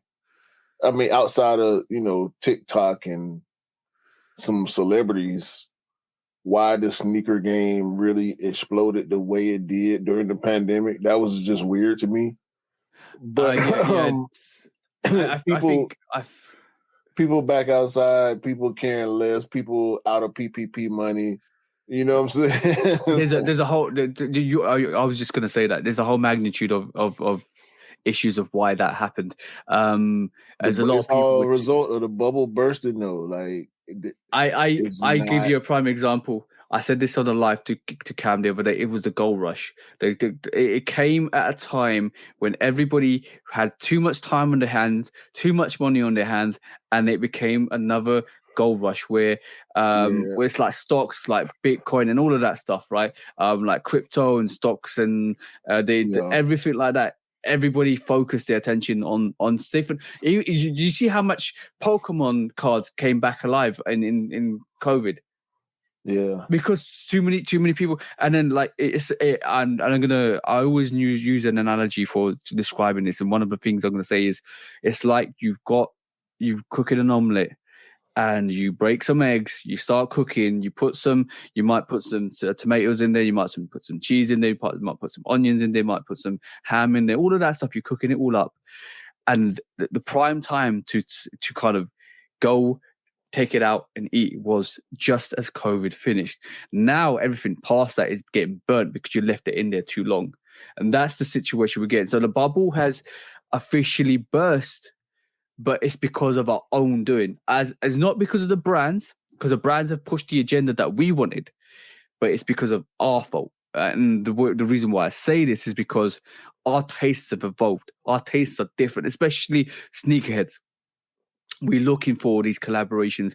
We're vying to get these Amamaniers, Unions, these other like Travis Scotts, all these collaborations, the Soleil Bembreys, all of that stuff. We're trying to look for these more and more because we want them more and more because we're used to getting just unique designs. Off-White has been another brand as well that you're so used to wanting to consume this that now it's like our tastes have changed, and we're very critical of the sneakers that release. Like I was so critical of the Jordan 1 Craft. We are becoming more and more, I would say this, a bit snobbish. Yeah, because we expect have the high allowance. Standards. We have the allowance to do it now. And because of what's happened in the past few years with the with the Moonlight, with the Crimson 4, with the Fire Red 4, with the Carmine, like when we having these release wide issues and having flawed pairs and having botched releases, even when it comes to collabs, having botched releases, Sakai doing way too many collabs, and now they can't sell out a collab the way they did when they dropped the waffles. You know what I'm saying? And you said acronym with all the experimentation and people like, nah, we don't want a blazer with a cup holder on the back. You know what I'm saying? But you said it at the start of this live, and I'm glad you said it because you said to me that Crimson Bliss Jordan 5 DJ Khaled 2 years ago, you would have kept it. But 2 years on, you gave it back. Now, if that isn't classifying how our expectation levels are up there, that just emphasizes, because pre-COVID you would have kept that. Post-COVID, you ain't keeping that. It would have been a $500-600 shoe at that point. Exactly. So I would have kept it because I know the odds of me paying what I could pay for it right now were slim to none for a brand new pair. Like I can get a brand new pair of those right now for $300. They cost $240. You know what I'm saying? By the way, let me know because I think they're sitting here as well, so I can try and copy your pen. Exactly. You know so exactly that, but like this is why when we talk about the resale game, we talk about the future of the resale game. If you know your sneakers, you know what direction it's heading, and the only direction it's heading in is in exclusive sneakers. Everything else, like bro, we saw the other day, Cam pulled it up. Some guy who invested on the True Blue ones, and literally invested on pairs and pairs and pairs, and he's lost 20 grand. Because he can't sell them he can't even sell them for retail. So that just goes to show that if like you put the nail on the head there at the moment, bro, because you said all the resellers were there just for that gold rush are actually now disappearing because they don't know what they're doing, and all the resellers that knew. It's dudes like this guy that you just brought up that 2 years ago he would have won on that shoe. Yep, he would have won big on that shoe because 2 years ago. 2 years ago, the Marina ones would be a $300 sneaker. Bro, they out at $350, $400. 3 years ago, the True Blue ones would be a $250, $300 sneaker. You remember the smoke grays? Bro, with the red on the top, bro. The poor man's union, which what they called it when it first came out, but bro, that did numbers. $350 shoe. That's still a relatively expensive shoe to get. Yeah, and see, I thought about this also. Before we get off this, revisionist pricing is a big problem in the sneaker game right now. And what I mean by revisionist pricing is a shoe of lesser quality and meaning 2 years ago will hold a higher value than something that means more and is a better constructed product right now because of the time that we were in the sneaker game. Mm-hmm. And the prices were so much higher and the demand was so much higher. A lot of stuff, what shoe was it? Raging Bull. Mm-hmm. When the Raging Bull came out, it was limited because they was popping up here and there, popping up. This store didn't get their shipment. They got them over here, but they only got 30 pairs. The next week, okay, 2 more stores got them. Okay, now this foot site finally doing the raffle for theirs. That was like a 2-month long release, bro. I end up with 3 pairs of Raging Bulls because of late raffles and late shipments and everything, right? Once everybody started getting their Raging Bulls, once them containers made it to land, and we started seeing Raging Bulls popping up every day for like a week or 2 online, and all these stores having Raging Bulls, the price went straight down on that shit, bro. Yeah. It was 300, 325, 340, 350 when the release first started. And by the end of the release, it was like 260, something like that. Let me give you another example before we swiftly move on, bro. The biohacks I had to get for resale, right? Because obviously I love that sneaker a lot, and I had to get that for resale. That came at a time when COVID was kicking in, and then, or we were in mid-COVID, and then the handcrafted ones sat. Tell me how. What's different about those 2 sneakers? I mean, stylistically, they're pretty similar. The deconstruction on the biohack is probably the biggest thing that separated from outside of the midsole coloring. Those 2 things. Yeah, I'm glad you said it's pretty similar, because that's what I think about those 2 sneakers. The biohacks is probably a bit more superior than the handcrafted. But the handcrafted was, as I said, handcrafted. It's a very, very unique sneaker. So the uniqueness takes it into the similarities, but obviously there's subtle differences which make them different.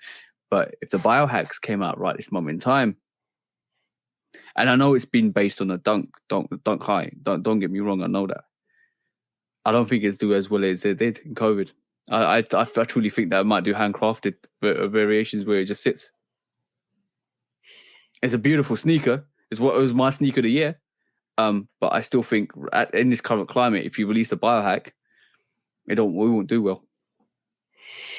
Yeah, I kind of want to roll with that notion. I kind of want to roll with that. And we'll leave. Yeah, the COJPs. Yeah.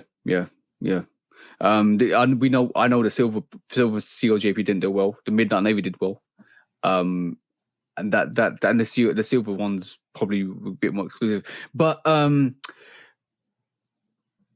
just want to mention one thing, and what you brought up with the handcrafted. Oh no, the craft one. Sorry. See, the fact that they're getting pairs that they know probably won't sell out, and making them very exclusive, like Rebellionaires, and only going to the mama and papa shops or the retailers, and you can't get them anywhere. It won't be loaded on the sneakers app and stuff like that.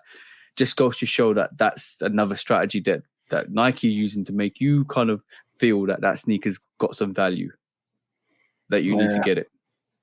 I think people are onto that because the heirloom one didn't do too well, and for some reason that shoe is eerily similar to the heirloom in colorway with that that yellowy, goldy looking, creamy, like just they could have kept that, bro. Yeah, anyway. All I'm gonna say on that subject is don't be caught shadowboxing by yourself when you got another opponent in the ring. You might get knocked out. That's just a bad color in me, man. I didn't like it. All right, cool. By the way, we missed a quick strike. I'm just going to go back and quickly discuss this quick strike. I think it's quite relevant to what we're talking about in terms of collaborations. And obviously, this is another little thing. And why do I open up After Effects? Right, it's another little thing that's kind of interesting to see how trends are moving at this moment in time. Obviously, we love talking about trends, and if I can find this, I'm going to showcase this because, hold on, I think it's in this one. Apologies. So let me share this screen with you guys, and this is the Soleil Bembury slides. So obviously, what we know, Soleil Bembury pollen clogs, Crocs. Such a big name to say, bro. Pollen. The Soleil Crocs, bro. There's the Soleil pollen clog Crocs. They obviously, if you know about the sneaker, it's got 3 separate fingerprints from Soleil Bembury on the sneaker, or not the sneaker, on the actual Croc. So this one, it transferred that Croc into a slide, and it kind of producing more slides to it. I think this is quite an interesting move from Crocs, because we know that the next main subject, it ties in well with the main subject next, is that obviously Kanye's left Adidas. So the fact that we might never see any more slides, I think this opened up a massive gap that people are now trying to influence, which obviously feels like Crocs are coming in straight off the bat, straight with fire, with some Soleil Bembury slides. What do you reckon, bro? This will work. This will work. People love the Crocs. People are starting to have Soleil in the forefront of their mind now when it comes to design. This is a great move. Footwear, yeah. I think great move. This is gonna work very, very well for him. Hopefully he gets some better collabs, man. I don't too tough dig many of his collabs on sneakers, but hopefully he'll start to get more sneaker collabs, because everything he doing is working pretty much. I mean, but I think this slide thing, because people ain't off slides just because, Adidas then fell off a little bit with the Yeezys.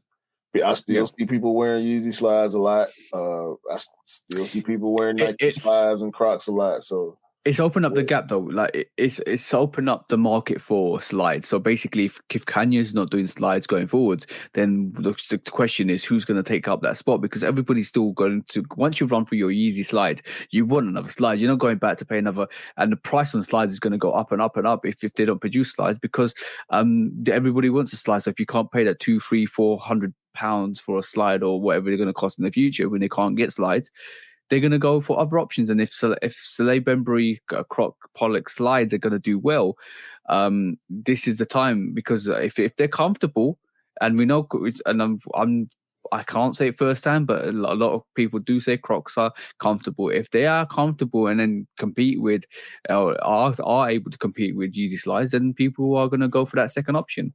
And that second option become a first option, because obviously they produce it a lot more. So we know this is a great move for Crocs and Soleil Bembury, because it's going to mean that they are here to take over the market that's been left vacant by Yeezy slides. We'll see. We'll see what happens with that. But moving on, bro, because this ties back in to our main subject. It is, how much of this do you believe, bro? Kanye West is this is a story I wanted to pull up and discuss in more detail, because we're having rumors on social media that Kanye West is coming back to Adidas, and obviously he's coming back to kind of get rid of the remaining stock. I don't know what to believe, because I'm hearing that Adidas lost 1.3 billion. I'm hearing they've got 1.2 billion stock of Adidas left, and I see they want to release that. I think if they do, then obviously we're going to have one final Yeezy day where they drop a whole load of stock when people try to grab. I think there's going to be pandemonium if that happens, and if that does happen. But some people are saying it's not true. Some people are saying, like this article here, some people are saying Kanye West is not coming back to Adidas, so please stop paying attention to the baseless rumors on the internet. So I want to get your opinion on this, because is it true? Is it not true? Because this article by Mike D. Sykes, basically, and I'm a bit dubious with the surname, by the way. I just want to say, obviously Sykes, I got you. So I just want to kind of reiterate that this was sent out this week saying Adidas has structured and proposed a new deal in an attempt to re-engage Ye and Yeezy back into the partnership with them. The deal includes significant higher royalties than before. Obviously, we know that's going to be a situation because if you're bringing back Kanye West, he's going to ask for more money. This comes after Adidas reportedly projected losses of 1.3 billion since the split with Ye. I want your take, bro. I don't know. I mean, would it be smart? I think it'd be smart for both of them. Yep. To come to some type of agreement to, for lack of a better term, liquidate all the stock that they already got branded. Yep. It don't make sense financially to not move it. So now y'all just sitting on all this stuff. If y'all were to try to repurpose it, it's going to cost to do that. You're going to end up losing materials, no doubt, if you're trying to repurpose massive amounts of stock. Yep. Based on the trajectory that they were on before the breakup happened, we can guess they got at least 4 or 5 million pairs of whatever's just sitting in a warehouse right now that they can't do nothing with because it's easily branded. Let's put this into perspective. And Kanye need to cut his losses. Yep. That's what if there's any validity to Adidas trying to do this, trying to see if they can make it work, that's exactly what they're doing. They're trying to cut their losses. Kanye need to swallow his pride and be actually humble this time, since he claimed he was so humbled by the situation in the first place. He need to show how humble he really is, make an agreement with these people, get some of the money that you would have made had you stayed in business with them. Mm-hmm. Everybody wins. The consumers that want the product win. The company win because they can actually get money for the stuff they done spent money on. And he wins because he gets money that he forfeited when he caused them to want to break up in the first place. Yeah, the thing is, it makes financial sense for all parties because I just don't want to repurpose those sneakers to remove it. It's definitely a short-term contract, I reckon, to get rid of the remaining stock before they cut ties.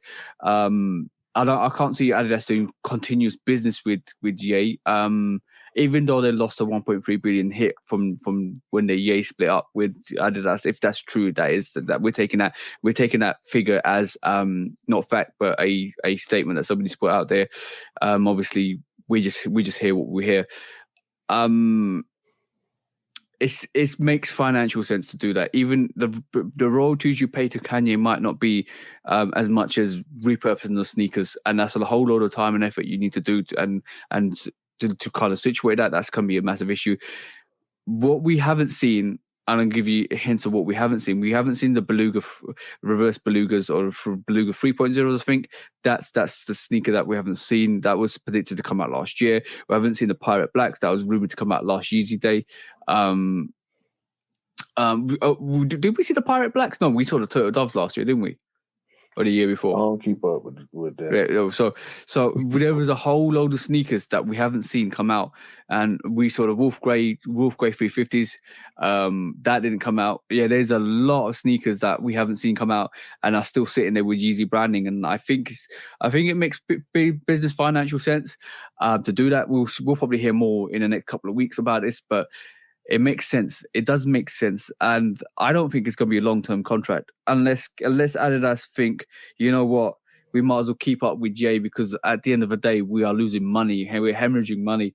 But will the support for Kanye be there when he comes back? Will people still reverberate around Kanye if he comes back? What will he ask for in the actual agreement? What is he asking for? IP? Is it for his intellectual property? Or the intellectual property that he believes is his? Is he going to be asking for a higher cut? We don't know anything about the contract. We don't even know if they've talked. So this is all on speculation and rumor at the moment. But the rumor is, that Adidas are open to approach Kanye to actually negotiate the remaining stock. That we need to work out to see what happens. A lot of people, and we know how social media works. We know how the fact that social media is very sometimes indicative and in basically they kind of know what will happen, but sometimes it's just a whole lot of crock where they basically kind of just put stuff out there to just kind of stimulate the news. See what I'm saying? It had to come from somewhere, though. I mean, whether it No came smoke from and fire. somebody, whether it came from somebody that was, I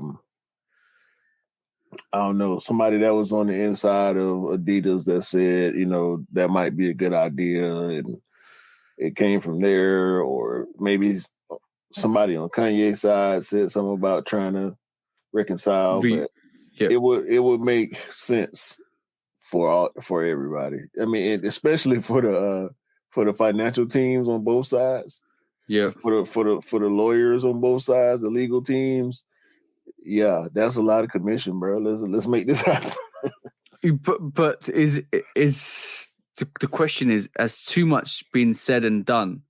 Has too much gone on for this to go backwards to where it was before? That's the question. Obviously, Kanye's made massive anti-Semitic statements.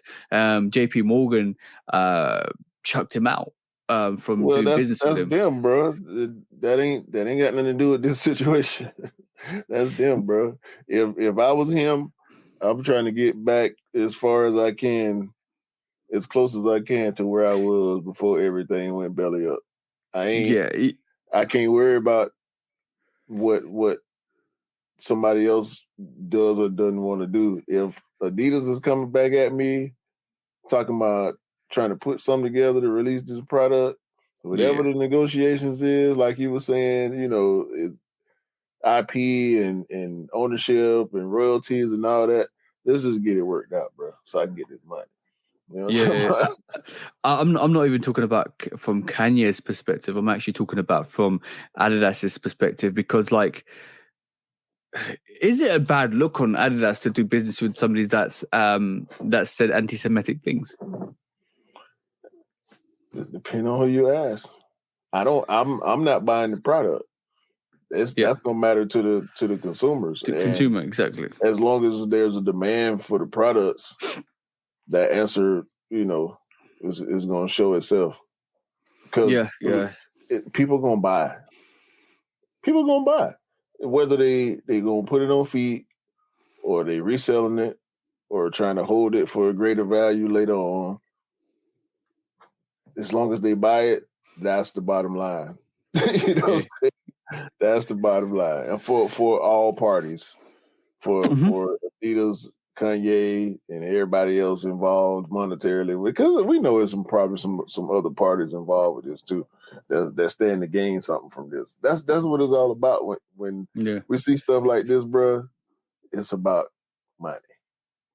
Yeah, bro. Money always talks. Money always talks. Always talks. It's about the paycheck. Even though you could be the most horrible person, it's all about the paychecks. I'm not saying Kanye is a horrible person. I'm not saying Adidas is a horrible person, but money always talks. Like it's and this is why we always say stuff like put your money where your mouth is and all of that stuff. Or it's always about money. At the end of the day, it's what value you bring to some proportional amount of your business. Or so if from that perspective, makes business sense. Definitely makes business sense for them to actually put up with Kanye just for this collaboration to kind of end or get rid of the remaining stock. Will they do more stock? That's interesting to see if they are successful. If you notice, it ain't been too much negative backlash about this rumor. Yeah, that's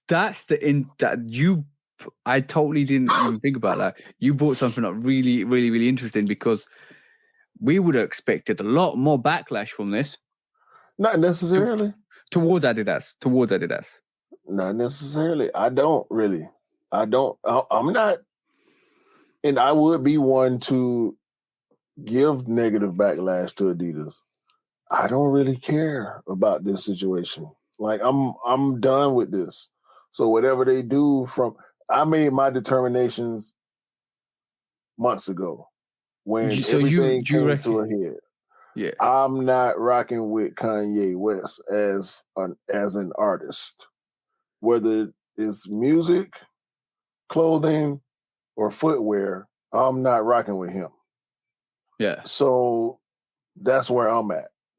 Adidas is not the company that I shop with. So I don't care about it on that side either. That's why I can be so objective about it. You know what I'm saying? Like people that are invested in Adidas that don't like Kanye, they gonna feel some kind of way. You know what I'm saying? Okay. But right now we not seeing that. All right, cool. I'm gonna come at you sideways then. Would you forgive Kyrie?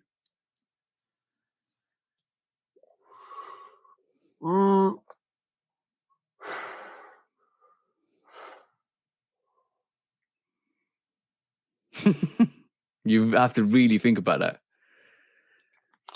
I'm not as hot with Kyrie as I was with Kanye. For one. I'm not a fan of Kyrie. Yeah.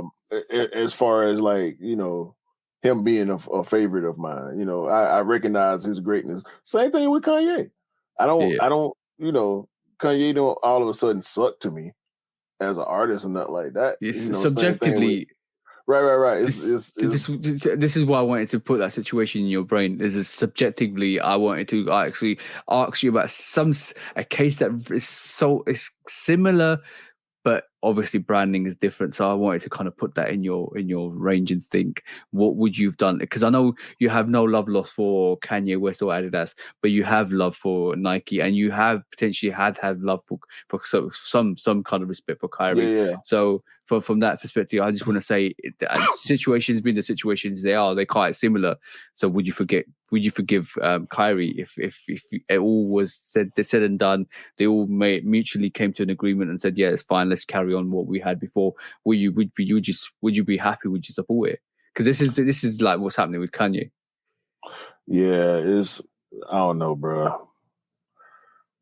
I don't know. That's why I said it depends on the consumer, bro.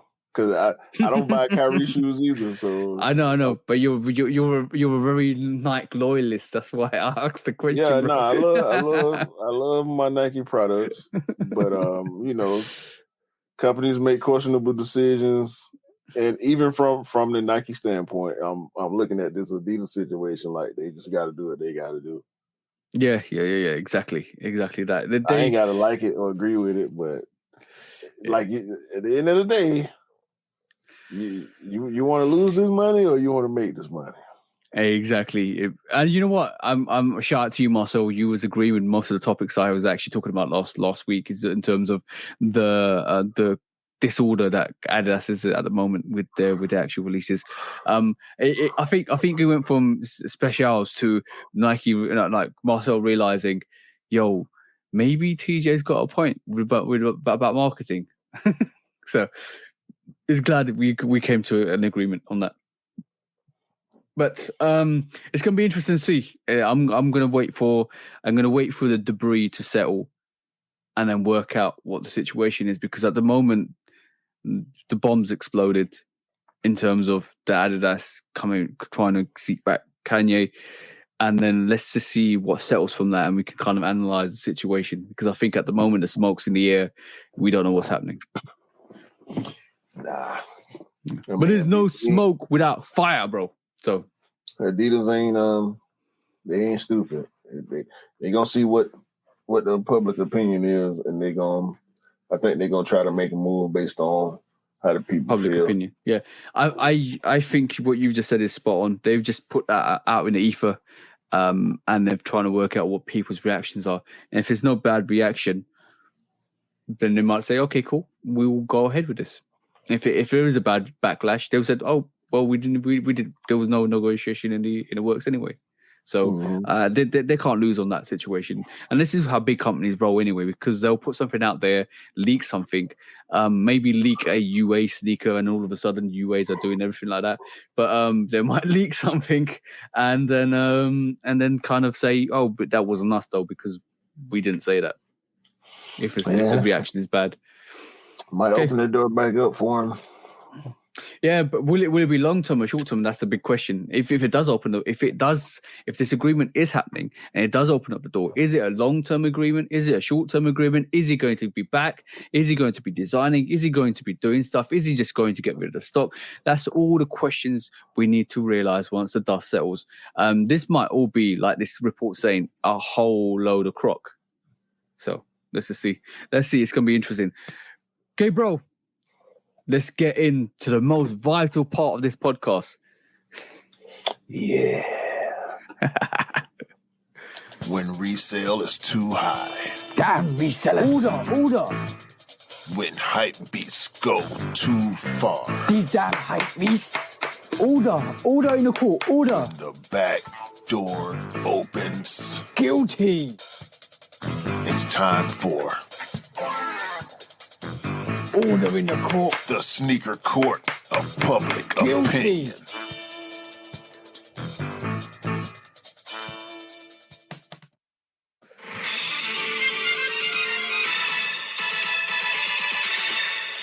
Guilty! And welcome back to the Sneaker Court of Public Opinion. I'm Judge Public Opinion. Today with me is my right-hand man, my one and only executioner. What have you got today, bro, to execute these stories with?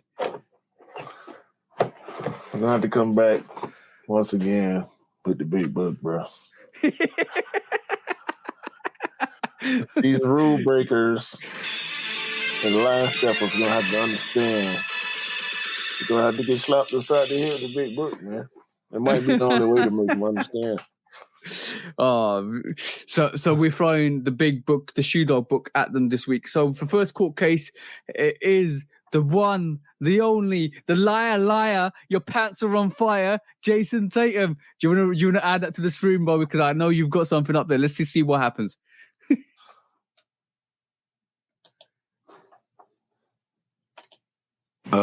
Truthfully, that's not the it's not the real picture. No. So I would love to. You know, I've seen. Hold on, bro.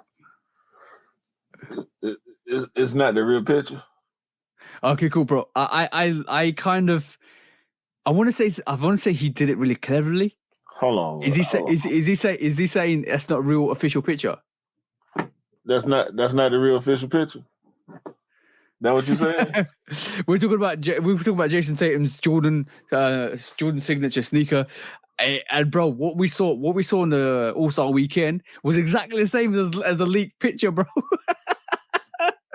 So this is why I said liar, your pants on fire, because basically you knew it was a legit pair. Well, you're not a legit pair. You knew it was a silhouette that you were actually releasing. It looked identical to the one that actually you were wearing. There was other colorways in that range, which I think were quite dope. But bro, I'm just saying, bro. Like, how are you saying in an interview that that's not the pair that you was it? What did he say? It's not the picture. That it's not the real picture. Right. This picture that we've been seeing for the past month or so, yeah, is the same shoe that he wore that debuted in this shoe right here. He wore that shoe himself, that very same shoe. Hold on, bro. So is it the case of we took his words out of context, because obviously he did say this is not the real picture. Is he saying that's not the real picture or the official picture, or is he saying that's not the real sneaker? That's not the real actual sneaker. Yeah, bro, I know. I saw that. Bring up the other colorways. I like the other colorways rather than that bread colorway. I don't like that bread colorway at all. The pink pair looked actually quite nice.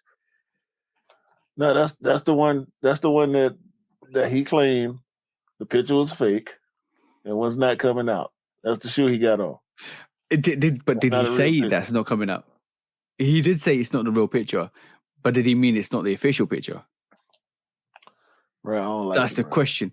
But the whole interpretation of that situation was that people thought that that was a fake pair of sneakers that released, and you was expecting something different. But on the contrary, we actually got the sneaker that you said or you interpreted to say was fake, or what the public thought you said was fake, and it was going to be a different pair. And some person in the UA factories manufactured a fake sneaker.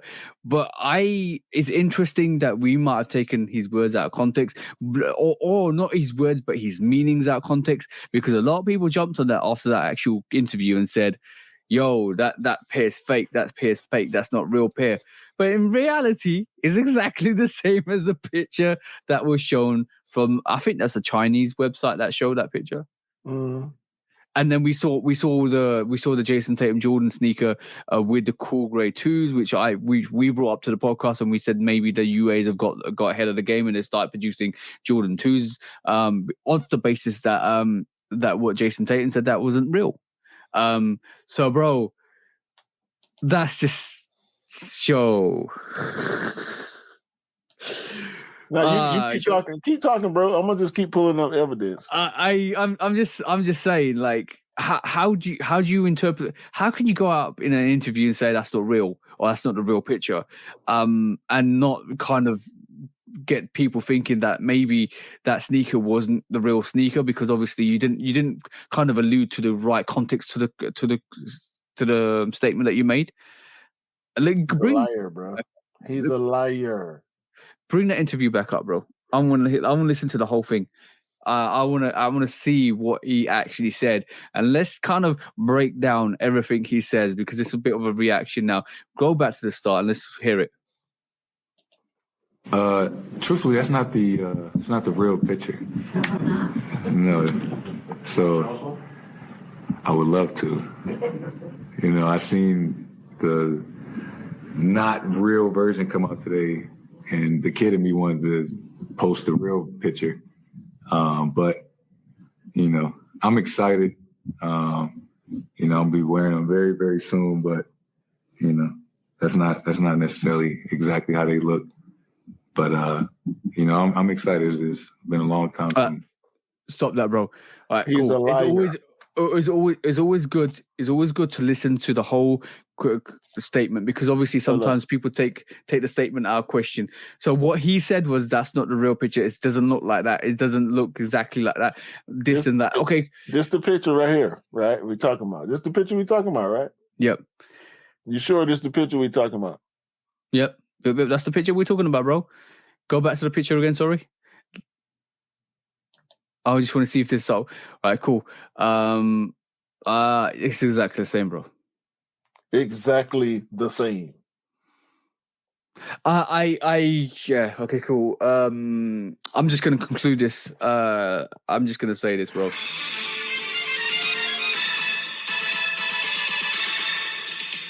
Jason Tatum, you're guilty in a court of public opinion, guys, because basically what you said was the sneaker wasn't real. What you said is not the real picture. What you said it looks slightly different. All of those are not true.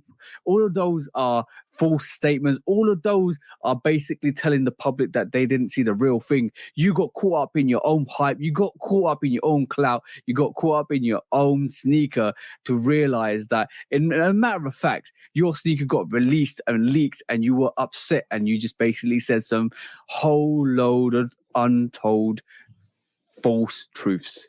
Let's just be honest. You just wanted to show the sneaker yourself and you couldn't, and somebody else showed it, because this is how the sneaker community works. We're so excited to see your sneakers. We're so excited to see what you're going to bring out, that we will actually leak real pairs, and you basically said that was fake. So you were capping, you were lying, and you were clout chasing. Simple as that. You're guilty. And throw the book at them. Q, executioner, throw the book at Jason Tatum. You know what? I'm going to throw this Chicago instead. Because you got to put more respect on your first signature sneaker, bro. This is the first signature sneaker of all the first signature sneakers. If you disappointed, if you underwhelmed with your first signature sneaker, it's okay. Just keep balling and you'll get more. So as punishment for lying to everybody, I hope every pair of Jordan 1s that Jason Tatum owns, when he go to sleep tonight, and wake up in the morning, they all turn into different colorways of his first signature sneaker. So he can learn to respect his first signature sneaker the way people respect MJ's first signature sneaker, okay? Because your first signature sneaker, bro. Your first signature sneaker do got that Jumpman on it, even though this one don't. But yeah, you need to learn more respect for your first shoe, bro, and stop lying to people when they see pictures of it because you don't like it, okay? Yeah, you know what? You know that statement came out directly after the negativity on that sneaker, because basically people saw it and then basically weren't happy with the fact that they looked like that, and then obviously he had to come out and make that statement. But it was too late down the line to actually change the sneaker look, because obviously they also already been produced and manufactured. So unfortunately, I think what you said is right. He was really underwhelmed by the sneaker because of the response from the public. And the public is always the judge of all the situations. So from that matter of fact alone, he's guilty. He's guilty for getting wrapped up. Guilty for probably producing a bad design if he was involved in it. Guilty for the negative response the public got from it. Guilty for clout chasing. Guilty for lying. Bro, he's a whole load of guilty. We're just chucking Jason Tatum into jail for the court of public opinion, because the public ain't happy with what you said. They ain't happy that you brought out that sneaker in All-Star Weekend, and it looks exactly like the leaks that you said weren't real. So case closed, bro. That was an easy shut case, but we got one surprise court case for you guys, because this came in lastminute.com.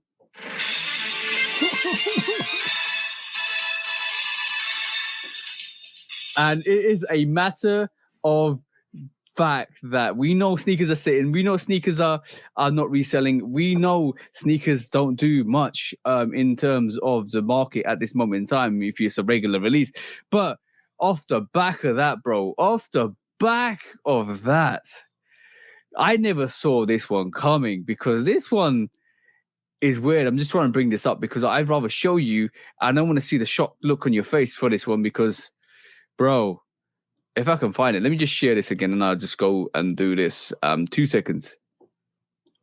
Because when this happened, when I got shown this, I was like, really? Really?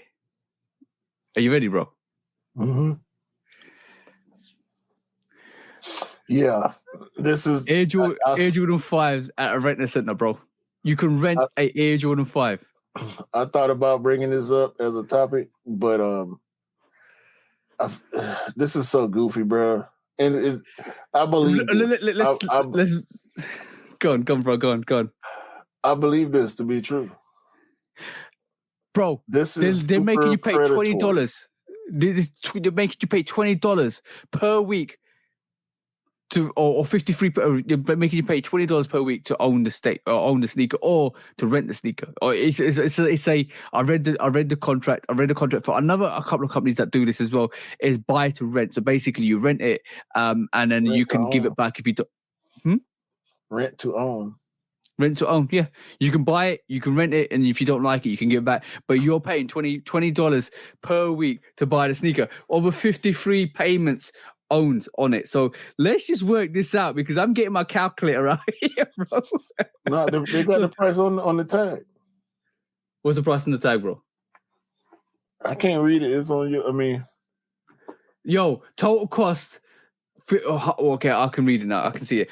Total cost of this is $19.99 over 53 payments, which equals £1,049.97. Bro, you're paying $1,000 for the Racing Blue 5s. What? That's $300 too. What? Yeah. Yo. Open and shut case, bro. Open and shut case. Super predatory, bro. Guilty. You're taking basically advantage of the situation that, sneakers ain't hard to get anymore. Well, I don't understand this, bro. What's your verdict, bro? This is just a joke. £1,000 for Racing Blue 5s. Sheesh. What's your This is super duper predatory, bro. This is why I brought the book out. Yeah. This is why I knew whatever you had, because you told me you was going. You didn't tell me what the case was, but you told me that you had a surprise case. I knew it was going to be something so egregious that it required a slap in the head from the big book. Yo, this is beyond predatory. This is really, really vulturish. You are literally picking the meat off the bones off sneakerheads. If you're trying to sell Jordan 5 Racer Blues, right?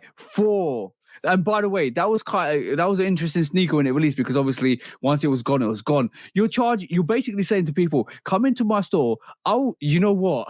It's like buying a car and you don't know that, it's like buying a car and they tell you it's 20 grand, but you can pay it off in little lump sum payments, and you feel that 20 grand is all you pay. But when you calculate the interest, when you calculate all of that stuff, it comes up to like 35 or 40 grand. You pay double for the actual sneaker, for the actual shoe, not shoe, the car. But now they're doing the same thing. Yo, I heard about renting clothing on Selfridges. I heard about that. You can rent clothing for Selfridges. Yo, bro, this is a whole new level, bro. What the hell is happening? What the hell is happening, bro? That's a definite guilty.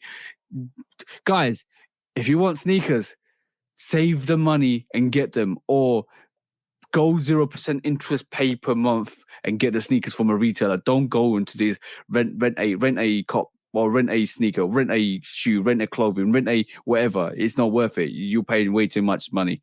Be more sensible with your money. That's all I got to say, bro. This is stupid. When resale is too high. Damn resellers. Order. When hype beats go too far. These damn hype beasts. Order in the court. Order. When the back door opens. Guilty. It's time for Order in the court. the sneaker court of public Guilty. opinion.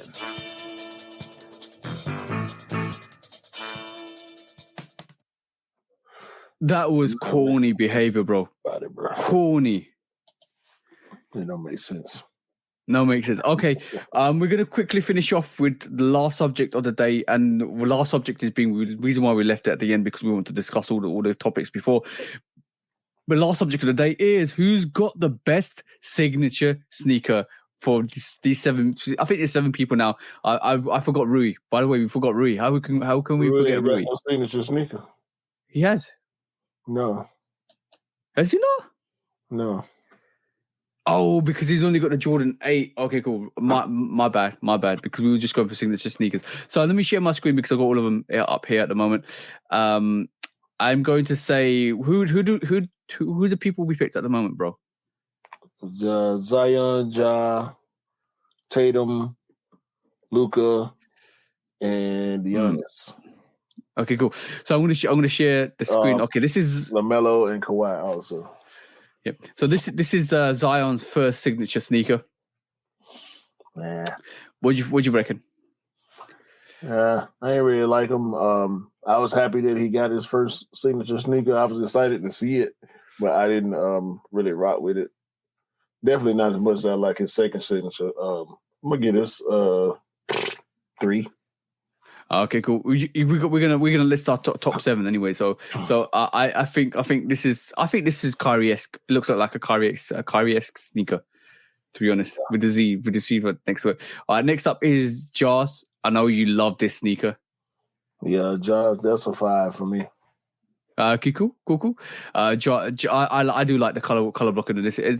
Most of these sneakers are very similar, to be honest. If I've ever looked at them, they've used one base sneaker and kind of modeled it to what the athlete wants. So this is Ja Morant's sneaker. Next up is Giannis. I really like Giannis' first signature sneaker. Yeah. I think it was a little minimalist, but that's kind of how it goes nowadays with basketball shoes. But I think I like, especially the big backward swoosh. Yeah. It was like I had Giannis at like a 4 when I first saw it. It's almost like black and white colorway. It's almost like a KD to me. I've seen KD sneakers look like that. Yeah. Next up is who's this? This is Luca. Luca. I like Lucas. They like Yeah. This colorway, this dark blue colorway is the best one I've seen so far. I think Yeah. I'm lying. The cement, I like that cement colorway too. Yeah. But Yeah. I'm giving Luca like a 4. Yeah. Next I like up, him more than the Zion ones. yeah. Next up is the Mellow Ball Puma MBO ones. People love Mellow shoes, bro. I don't like them. Stuff. I think they're 3. Okay, I think they're top. I think they're top. Okay. Next up is Kawhi Leonard's signature sneaker. 3. Oh, bro, you're being disrespectful here. I think it's dope. Okay, you can rate it higher if you want to. I think that's up there with at least 4. Next up is obviously Jason Tatum's sneaker. 1. Okay, I agree with you. Okay, cool. Let's make the list now. So we reckon Jason Tatum's got. We reckon Jason Tatum's got the worst sneaker. This is going to be known as his worst signature sneaker because he lied. Let's be honest. Because he's going to always be remembered. So guys, I'm going to tell you, if you don't need to say it, don't say it, because don't say falsehoods and then it will come back to bite your ass. Because this is why this sneaker is number 1. Otherwise, it would have been average, like 2 or 3. But this is 1 because of all the like really bad stuff he said about the sneaker. He didn't like his own sneaker, but from the looks of it. So how can we like it? So that's 1. All right, that's our least favorite. So our top favorite, then you're going to say is Jars, yeah? Yeah, Ja would be at the top. Yeah, so it's number 1 for Jar, and we got number 7 for Jason Tatum. I would say my next favorite. Then I would say I'm gonna be biased. I say I like the Kawhi. I do like the Kawhi Leonard. I think that's number 2. What do you mean 6? Yeah, that's where I would have it. I would have it 6. I would second. I would go. Let me just give you the rundown. I would go Ja. Okay. Probably Giannis. Then Luke.